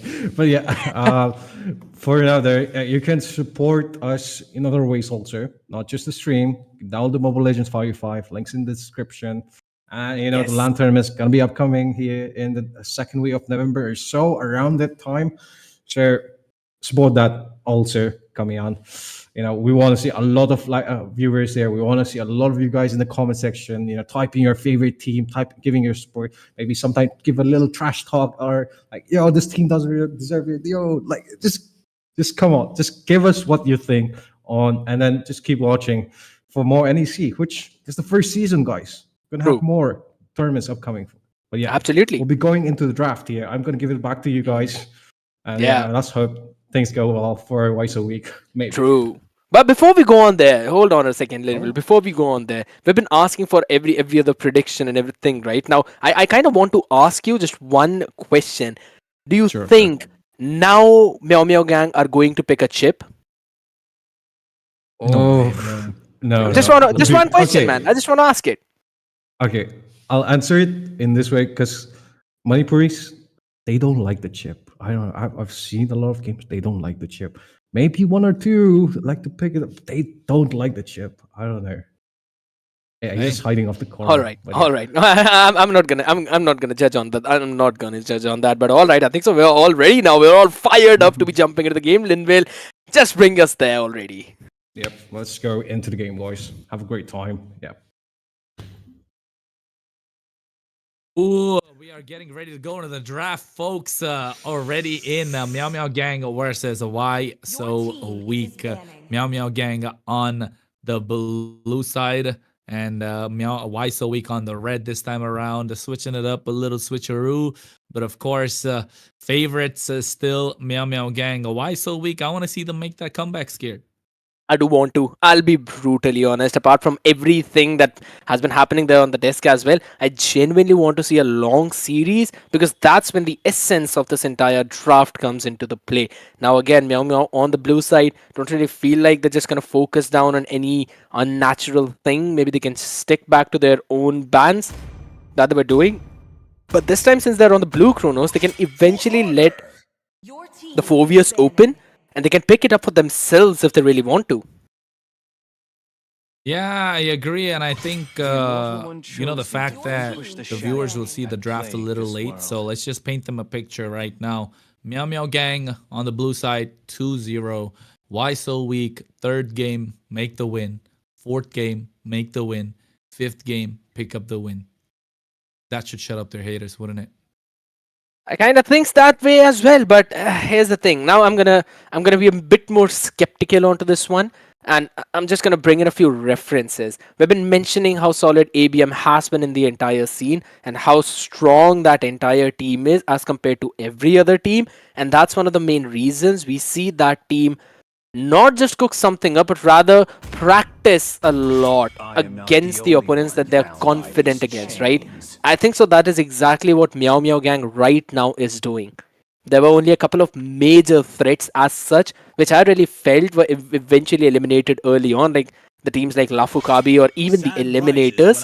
Apart from that, every other team, Meow Meow Gang is acting like they're just stepping stones for them.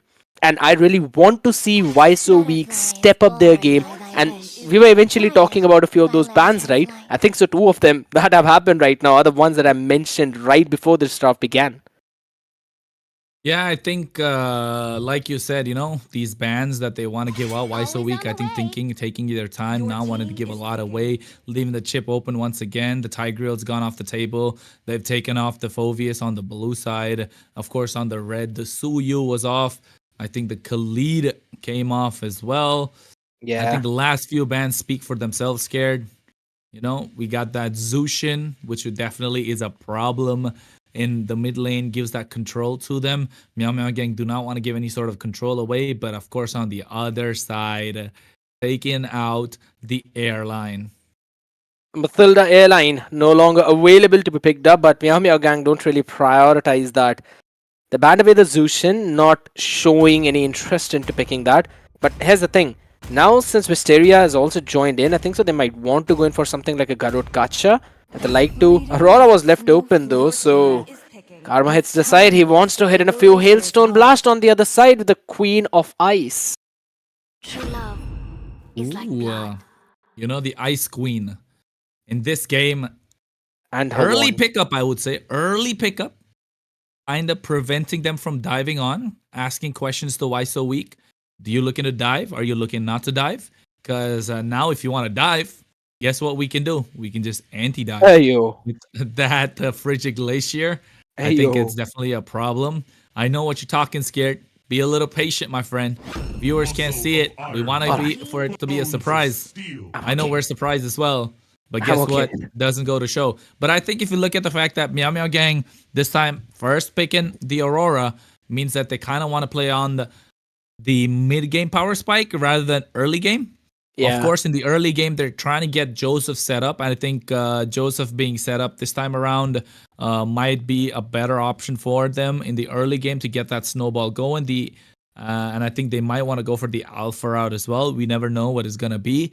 So, of course, kind of preventing that. But on the other side, they pick up that Carmilla. The Carmilla in the roam position is a really powerful tool in the hands of Mr. Wick. With that Curse of Blood, is definitely going to be annoying for the other side to deal with that link. and trying to dish out the AoE damage. And I think to pair up with that AoE, they've picked up this Gatot Kacha as well. That AoE damage that comes in with the Curse of Blood and the AOG, the Avatar of the Guardian, is a little too much for the other side to deal with. But I think the Aurora kind of does answer those questions already. I think Why So Weak are playing right into the hands of Meow Meow Gang so far. But if they're able to add up a little more AoE on their side, it could be a different story. But of course, Meow Meow Gang this time around scared. You see what they're going for. Yeah, absolutely. I mean, picking up a couple of heroes that are using that big axe out there, and I kind of like the answer from Why So Weak as well. You've got a bit of a tankiness in front of you on that Hylos, on that Hilda. You eventually pick up the Alpha early on in the first phase itself to get that extra bit of a true damage in. Plus, you already have Mr. Wick on the Carmilla along with Charizard on that Godot. So, it's not exactly an entire killbox composition, but you're creating an area of effect where you want the other team to be so that you can pair it up with more crowd control skills. And I kind of do understand the idea as well. Charizard is just going to make sure that Karma Hits uses up his Frigid Glacier early on. The positioning is going to be crucial. But now, coming back to the bans, banning out a Nathan early on from Why So Weak, bit questionable though. I think looking at Meow Meow Gang, they're looking to play the front to back, right? They're trying to play the front to back. They got the Hilda, they got this Hylos trying to go into the front line, both with the Revitalize. So I don't really know how you're going to kill them. They need that true damage to stack up. They do pick up that Alpha, like you mentioned. And I think Alpha definitely going to do a lot of damage in the hands of ASAP. Kelly didn't really have a brilliant game too, but I think it's definitely going to be something that they're going to be looking for. But I think Meow Meow Gang, I think they're little, they have a plan. I can see the plan. You're trying to invade. You're trying to play the front to back. You want to make the early space for your jungler as well. I think they might even go for the Ling this time in the jungle, trying to provide the space and prevent the invade that could come in from the Alpha this time around. So I see the front to back working out scared. I think that's why they ban out this Nathan as well. But on the other side, they don't want to give that late game scaling and also the power of love that comes in from the Carmilla and the Sicilian. So banning out the Sicilian, going to show that they don't want to leave any stone unturned, but definitely have a plan on their hands as well. But I think the Why So Weak as well, they have a plan scared, but banning out this Harriet, trying to prevent that extra dancing around effect, the front to back once again, revolving their team fights around him and the Aurora. So I feel this game plan coming into fruition so far. But the last ban, this Eve, just paints a different picture, doesn't it? Understandable, they don't want to give that Eve to the other side just because of that kill box. So I kind of like the idea as well, but I was about to say there's a Moscow available, there's a carry game from either of these teams you can pick up for whoever you want to. Julius wanted to go for a bit more comfort. Meow Meow Gang, they can kind of go for it if they want to.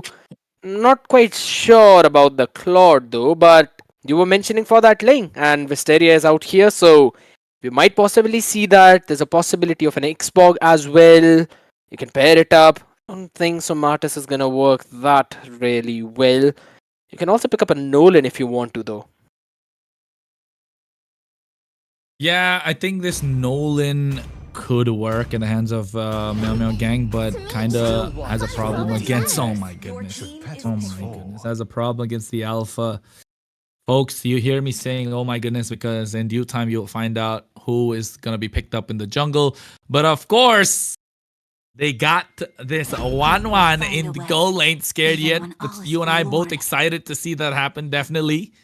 Because both 1-1 fans over here. The crossbow of Tang is going to be unlocked, but there's a Lancelot here. This Lancelot.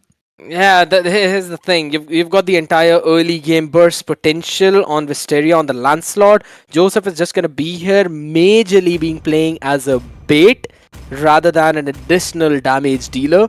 And it was understandable to match up the Aurora in the mid. You've got to go for the Vixana as well, and that's what Senzu went in.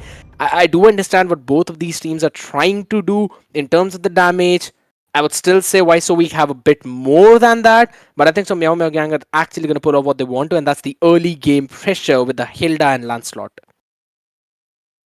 Yeah, I think adding on to the early game damage from that Hilda, the Lancelot, the Hylos as well, with the CC coming in from Eden on this Aurora will be a big problem. They do have a tanky front line, the Gatot and the Carmilla, along with the Alpha as well. But ladies and gentlemen, this could be match point. This could be all she wrote for the side of Why So Weak, because Meow Meow Gang on the blue side, 2 points up, have 2 games in the bag out of the best of 5, but Why So Weak looking to make that comeback, that reverse sweep that we all want to see in their hands as well. So 2-0 is the score. Why So Weak?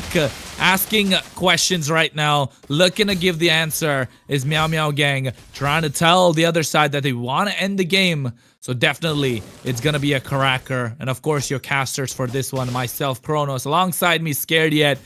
Scared, I think this is going to be a big tough one. Absolutely. A good leash coming in by Karma as well to help out Wisteria for his own buff, because Kelly is the one who's going to clear those faster, but here we go.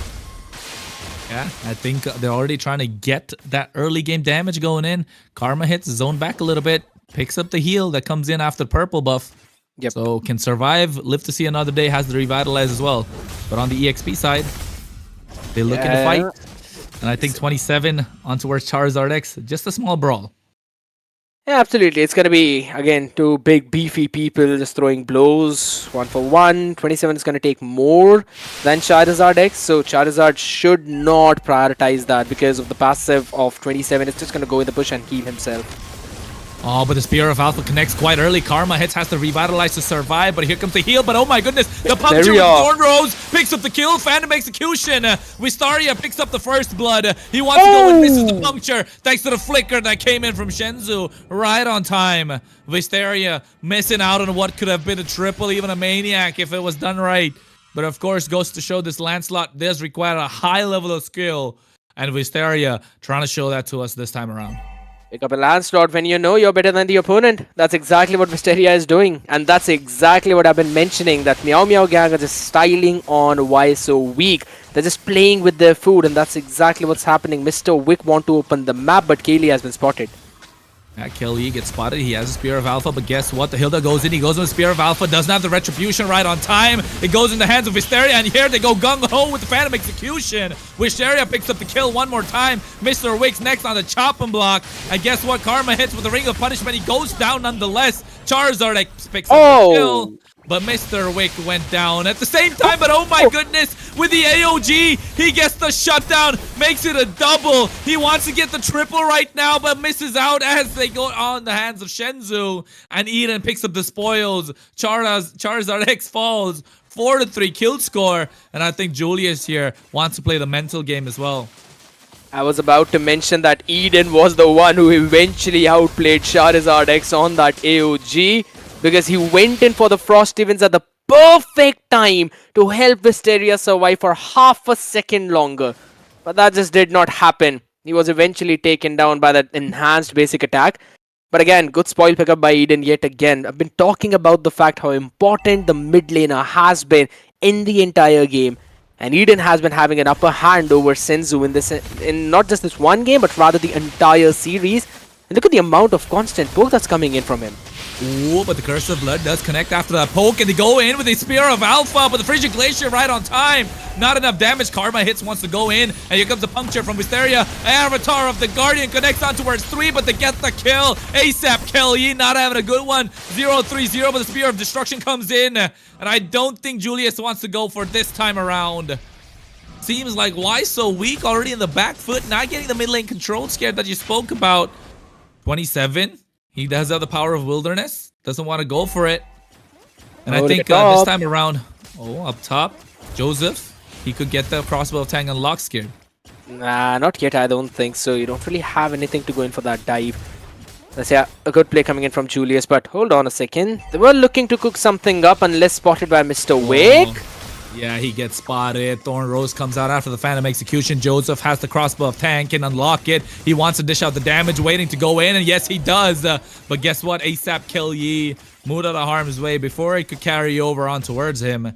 And I think that's a kill on towards Joseph. Slowly, the snowball effect is in play. Charizard really can't do anything this time around.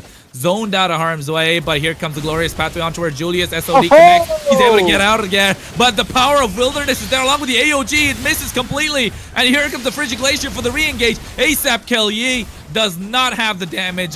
He is way behind, but they connect the Curse of Blood, but not dishing out damage from the side of Why So Weak. Meow Meow Gang zoning them away with this unorthodox draft style. And I think that's been their strength throughout the tournament and throughout this entire series, Scared. Yeah, they've been playing in the macro game perfectly well.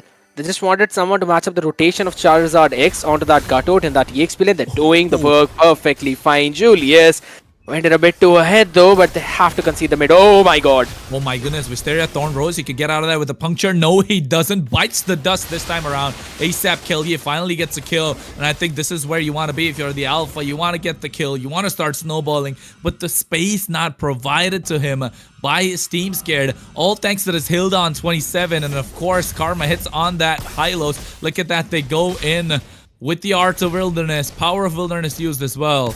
I think this Hilda just wants to keep fighting. Yeah, exactly. Because as I mentioned, in terms of those straight battles, Hilda will win out against the Garud Kacha. And that's what's been happening. They've been having the win condition. Oh, Joseph. Yeah, he got that earlier. The crossbow of Tang was unlocked the last time, but Mr. Wraith doesn't want to take the risk. Realizing Julius is there, so flickers out completely. Julius next on the chopper block. They want to get him. Eden, a little bit of a poke. 27 gets spotted out in the red buff. Yeah. Isap Kill Yi. They might want to go for it.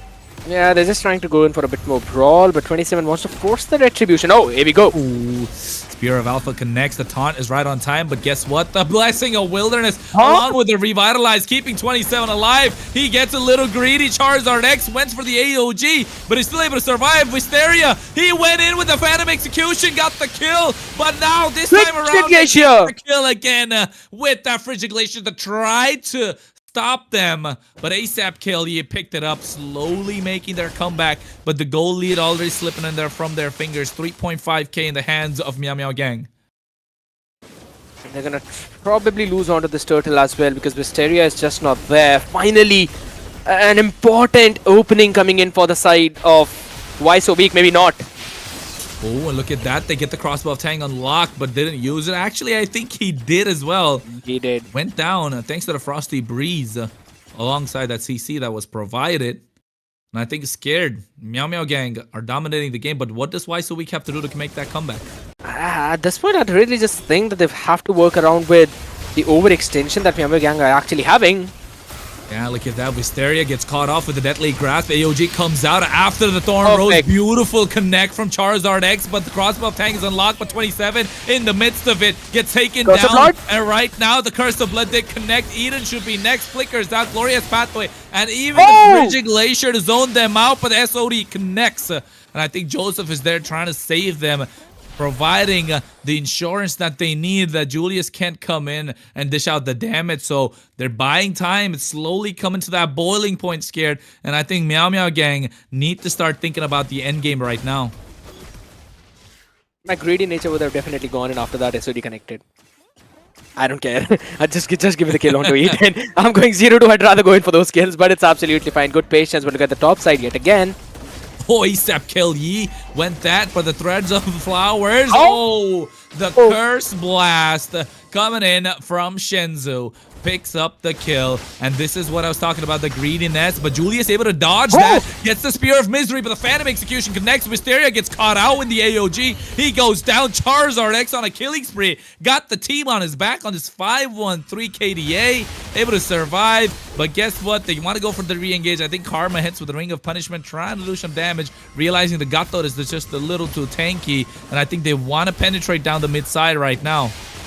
I don't think so they'd be able to do it. Meow Meow Gang, they've got a good amount of wave clear, specifically from Eden out there. Just want to work around with their own buff. Charizard X has basically been a nightmare for Wisteria. 4 out of the 5 times, Charizard X has been the reason or directly the person who eventually got or himself killed Wisteria. But again, a bit too greedy build, I would say. Going in for the Hunter Strike along with the Player of Heptases as well, but Oh, look at bot. Glorious Pathway is out. ASAP Kelly is in the midst of it. He does have the Spear of Alpha. I don't think he's going for it. He gets taken down, killing spree. But at the same time, AOG connected a little too late. But Charizard X, oh my goodness, he got the kill on towards Joseph, but gets shut down by 27. Meanwhile, on the top side, Scared Julius picking up the spoils in the mid lane as well to get the pressure down. But the Lord is the one that they turn their focus to, Meow Meow Gang.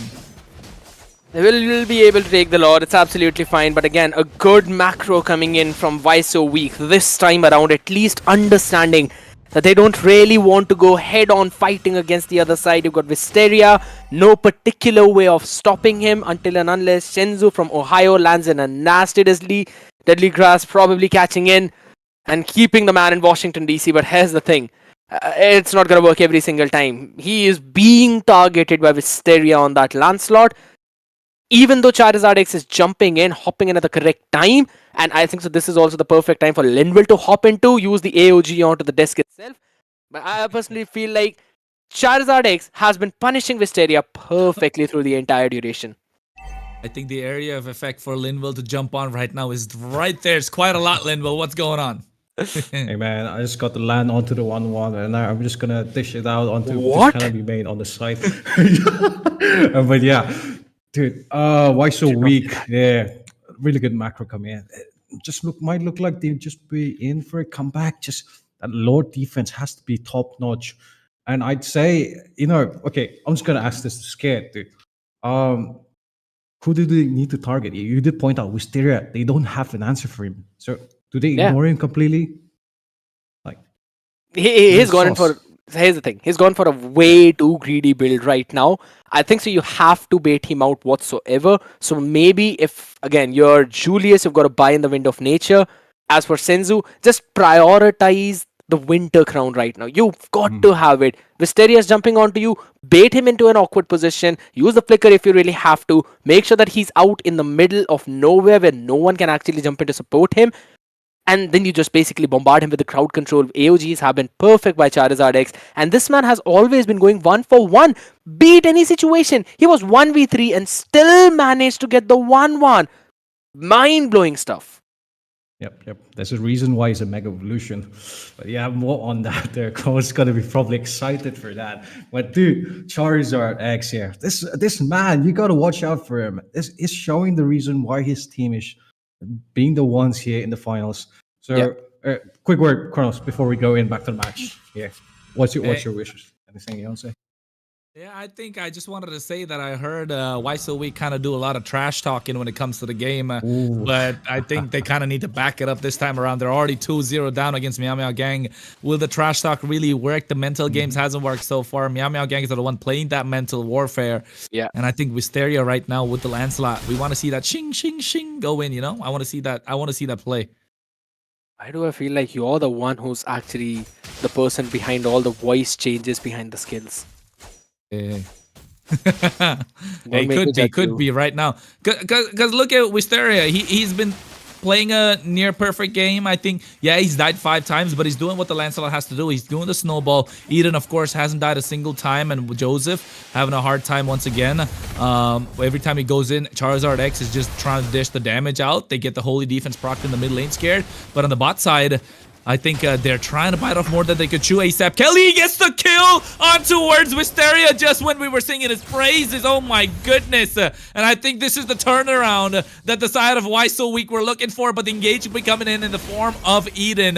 While Karma hits with a Ring of Punishment, just wants to buy some time. Yeah, they want to force the engage right now, and there's the Glorious Pathway. Oh, the Curse of Blood connects. SOD comes, misses completely. But guess what? The Frigid Glacier for the re-engage along with the AOGs there. They want to unlock the crossbow tang from Joseph, but not needed because 27 was able to buy time. And oh my goodness, he bought some very valuable time as well, preventing Mr. Wick, preventing Shenzhou to go out of the team fight, which could have been disastrous for the side of Meow Meow Gang. And I think that was the turning point that they were looking for. ASAP Kelly cleared the road really quick and prevented Wisteria from coming in. But here's the Glorious Pathway. They want to get the mid inhibitor, and they try to get out of harm's way. Flickers out of Shenzhou. And Meow Meow Gang want to press the advantage, want to claim some more real estate in the Land of Dawn. But with the comeback of ASAP Kelly, they got to back off. Yeah, I mean, Eden has been playing so far ahead every single time, and it's all thanks to 27 constantly providing him the opening. And I love this combination. Even in game number 1, onto that Zushin, he was doing a flawless job when 27 was playing onto CC, always diving in the back line, making sure the enemies are using all of their own skills. And let's have a look at the items yet again. Winter Crown being purchased early. I like it. I love the idea from Kaylee. He's the one who's got to jump into the back line and the behind as well. Thunderbolt coming in for Charizard. He's kind of going in for the Athena shield right now because again the damage is coming in from Eden. Two-step kill, you. What were you thinking? He gets taken down with the crossbow of Tang, doing more damage than it needs to. Double kill in the hands of Joseph, but the AOG connects at 27, trying to zone the back line with the damage. Make this stuff, and the Bridging Glacier gets everyone. They get the full 5-man wipeout, while the state of Manipur is completely dominated by the one and only Meow Meow Gang, pulling up shop, trying to get into the base. The 5-man recall taunts coming in, and oh my goodness, what a series. They claim not just the top prize for the state, but also the domination and for the times to come, the throne of Manipur. What an insane performance from Meow Meow Gang, and it seems like they were the ones who were listening to my predictions. Eventually 3-0'd the side. Why so weak? Absolutely ironic out here, but Meow Meow Gang with a phenomenal performance. And every single time I see the games, I say that your mid laner is the one who creates the way, who paths your entire team, and Eden did exactly that. Look at the amount of damage, how he actually is the one who's got the most of it. At the same time, 27 on the EXP lane was literally the sandbag in this entire fight.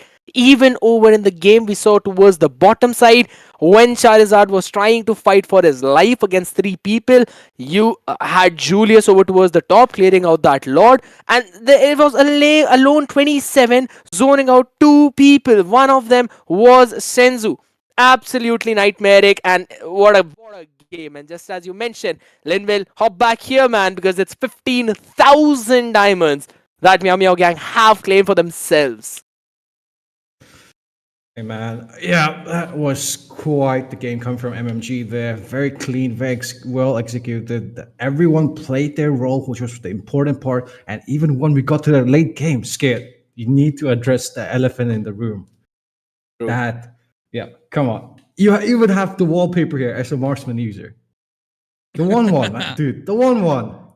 I still feel that yes, the 1-1 was there, but not as much as a carry you'd really want to. You want to push the lane with the 1-1, and that's exactly what Joseph was able to do. And then I think so. I'll tell you the main idea behind the 1-1 here. Julius has got the SOD to rotate quickly between the lanes. The only other marksman that can actually keep up with him without really having to spend a lot of resources is the 1-1. You tap on those basic attacks constantly and then you reach wherever the fight is happening. That was the main idea around it. Plus, individually, if you play your cards right, if you land in the Swallow's path, you win the lane against the Moscow, or at least you don't lose it. I think so that idea worked really well. Plus, look at the tower push, man, of this guy. 21,000 damage to the towers. Again, it always blows my mind. Yeah, and dude, you're forgetting the crucial moment. That play on the purple buff towards the side, why so weak? ASAP, dude, he got baited so hard. And for the match point, man, that Kronos, dude. What's your thoughts on that one? That moment? I think it was a brilliant display of team synergy, preparation. You know, people say that Meow Meow Gang have come all the way by luck. But you know what luck is, folks? When preparation meets opportunity. That is when luck strikes. And I think the preparation from Meow Meow Gang in this entire tournament has been on point. And of course, the opportunity presented itself in terms of the Northeast Cup, in terms of the state semifinals, the quarterfinals, the round 1, round 2, round 3, round 4. They made it all the way to the finals as well. The opportunity was there. They were well prepared. And I think, of course, they needed a little bit of luck. luck was on their side, Yep. and not by any easy means. And because you can take a look at what Scared said, Joseph's job was to get the crossbow of Tang. His job was to kind of mirror or keep up with the Moskov in terms of the split push. And not just that, of course, it worked out really well because they need to kite the Alpha. Alpha is the one that wants to snowball. Of course, right now, Alpha is one of the top junglers in the Land of Dawn, and people are looking for ways to counter it. And one of the counters is clearly the one where you got that swallow, you get the marks, you get the inspire, you hop back with the passive. You even have the threads and needles and flowers rather, to kind of provide you that anti-CC and kiting that damage. And that's why you can see the rise of 1-1 in the meta slowly. I wouldn't say it's there yet, but slowly coming in. People are starting to realize the potential. And I think that's where you can say Meow Meow Gang are definitely the up-and-comers. And of course, wear the crown right now for Manipur as well. So preparation, meta opportunity. And that's why you have Meow Meow Gang here as the top team of Manipur. But I think why so weak definitely need to go back to the drawing board and need to find maybe another Northeast Cup to claim their top prize of Manipur, right, Linwell? Yep, indeed, perhaps. Yep. Meow Meow Gang made it to the finals and took down Why So Weak. It is the state finals for the Northeast Cup 2024. Mobile Legends 5v5. It has been quite a blast, I say. Took a 3-0 sweep also. But, none the fact, I really like, as you said, what Meow Meow Gang is moving on with this direction. They're experimenting, they're trying new methods, they're trying new things. It's working also in certain scenarios. Hey man, and if it doesn't work, just scratch that and then go for, they have a positive outlook, which, I support that. As a player, as a caster, we all love to see new things happen in this game. Usually it's just the same thing over and over again, but, experimenting is always good. But yes, guys, today has been the final match of the NEC. And fellas, any last words before we depart? Yeah, you go first. I mean, you go first, man. You're the one who's play-by-play. You're always gonna go first, dude. Hey, okay. I'll say Here it, we ladies go and gentlemen. From now until the next Northeast Cup happens, where there's gonna be a state qualifier, or any other tournament where there's gonna be a state qualifier, you can proudly call the champions of Manipur as a Meow Meow Gang. They have all the bragging rights. If you beat them in the ranked games, take a screenshot, put it up on your WhatsApp story. If you want to be petty about it, say you beat the best team in Manipur. Because why? They are definitely there. They didn't take the easy route. They could have registered from a different state, but they wanted to have the state pride of being the toughest team to get out of the toughest state and not take the easy route out. And that's what Meow Meow Gang did. And they made everybody eat their words that they wouldn't be the champion of the state. But guess what? Who's laughing now? I am. You asked for it, I said it. But yeah, it's absolutely well mentioned, Kronos and Dinville. It was a perfect evening, and this is exactly what we were hoping for, a banger of a game. Even though it did not go all the way, we clearly saw the reason why Meow Meow Gang are considered as the King Slayers, are considered a team that goes toe-to-toe against the top in this nation. Absolutely phenomenal performance from their side, and we now technically have 3 teams that have 4 if we are talking about it. 2 from the other state, 1 from Meghalaya, and now 1 from Manipur, who have reached the Swiss stage. We are only down to the last 6 remaining teams, my boys, and Meow Meow Gang, along with again the qualified team from Meghalaya and also the 2 teams from the other state. All of them, not just those 2 teams, right? The ones who already played their finals will receive those 15,000 diamonds for themselves. And this is apart from all the possible prize pool that you might receive if you make it to the LAN and become the first or maybe the second team onto that podium. So it's a big deal for all of them. As you mentioned, it's a big thing. It's a big play. And I really feel that Manipur definitely stepped up today, and that too big time. I wanted to see something like this, maybe more of a close matchup, but it's absolutely fine, even if it's just a 3-0. I don't really mind that, as long as we get to see a good game. Exactly, it was a storm, but we love it. Now here's one perfect thing. We've got the Tripura qualifiers tomorrow, and we've got the Meghalaya qualifiers tomorrow. I'm going to get to check on to what I said before. It's Revenge of Others up against Omen, Whispered Legends. We've got Dads and Sons up against Fusion Prime, and that is tomorrow again. You don't want to miss that one. And Outlaws versus IGN, and that is from Sikkim. We've got IGN playing, we've got Dads and Sons playing Linville. Yeah, gonna be quite the bangers coming in. And guys, tune in for those matches. You're gonna have more fights, more action. There just might be some giveaways. Who knows? Who knows? There just might be a giveaway every now and then. Don't We're tell keeping Jinx you that. on your toes. We're keeping on your toes here, folks. But yes, that is all for tonight. Hold on. Hang on. Hold on. What's it? Hold on. What's your prediction for tomorrow, guys? We got Revenge of Others versus Omen. Omen Whispered Legends. All right. And then we got Dads and Sons and Fusion Prime. I think that's going to be a cracker for sure. Outlaws versus IGN. Hey, come on, Lynn, will you start? You're the host. For second game? Dads and Sons. That's all three of them. Dads and Sons for second game. What about the first one? Yeah. All right, first one, which were the themes again? Hey, Revenge of Others versus Omen Whispered Legends from Tripura. Oh, this is a hard one. I'm gonna stick with Omen.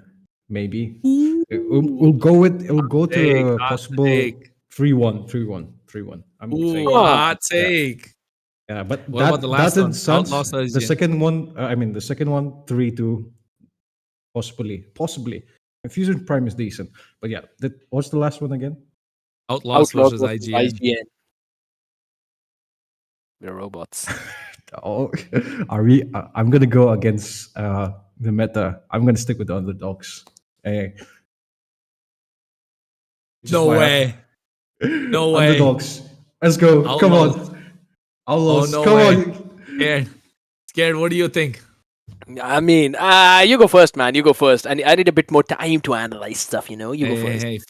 For me, it's about the Chrono Curse, folks. It's the Chrono Curse. Is it possible? Is it possible? Because I kind of predicted Why So Weak to make it out a little bit, and they got cursed. Unfortunate. So wish you would have predicted eliminators previously. I did actually. That's fine. But yeah, the curse, ladies and gentlemen. Revenge of Others versus Omen. Revenge of Others, Omen versus Whispered Legends. Okay. I think over there, I'd probably go for Whispered Legends. Breaking the meta a little bit. Dads and Sons versus Fusion Prime 2. I mean, I want to be a little biased here, but also at the same time, I kind of, I'm going for a Fusion Prime 2 just because the curse is too strong. And Outlaws versus IGN. I think I'm going to Don't say it, Cross. Don't say it. Oh. It's gotta be Outlaws. I'm just gonna say one thing. Just one thing. May the best team win. IGN. May the best team win. That's all I'm gonna say. May the best team win. And I think so. The best team, according to that, is IGN, Dads and Sons, and Revenge of Others. Okay. Said it. I said it. You know what? For me and Kronos, sorry to our boy Witch out there. If you're watching, or just playing around with fire for the content. Come on, it's all right. It's all right. Absolutely. Yeah. We'll find out. Who was wrong? And yeah, audience, you guys can also predict in the chat, possibly, what you're expecting from those teams that are coming up. I think 6 teams playing, as mentioned. But it's all for tonight. We're probably going to close up. And this has been the state finals. 2 games happened. Manipur and as well as Meghalaya didn't happen, right? No, Meghalaya didn't happen. Nagaland and and Manipur. So Myanmar Gang versus Why So Weak here. 10 out. Myanmar Gang 3-0. Unfortunate for Why So Weak. They will have a chance next time. But this is all for the Northeast Cup. It has been quite the pleasure, folks. I've been with these amazing casters, Kronos and Scariet, as an extra. All right, sorry. I'm joking. Nah. I'm joking. All right. Okay. I'll see you on the desk tomorrow. Oh, no. But yeah, thanks for watching, guys. Thanks to the players also who showed up for this tournament. Doesn't matter if you guys got knocked out in one round or so. You guys tried your best. You know, hopefully more to see from everyone and even the audience out there. Everyone sharing or watching, even watching is fine also.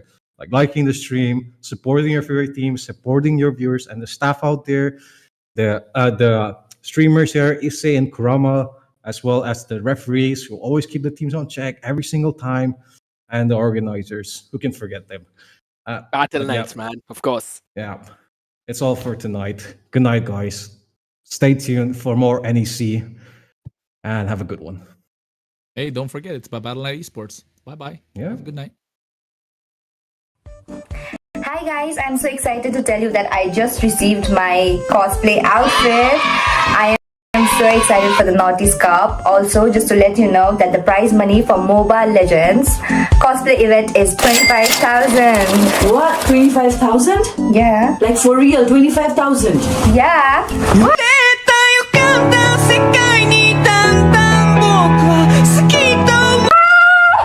Guys, I got Rumi's outfit, so now the 25,000 is mine.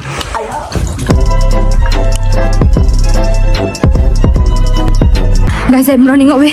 I got my stuff. And don't forget that the Naughties Cup land prize is $3,000. See you guys. I'm in danger. Okay. What about 2 lakh plus diamonds? Yeah, the 2 lakh plus diamonds also. Bye.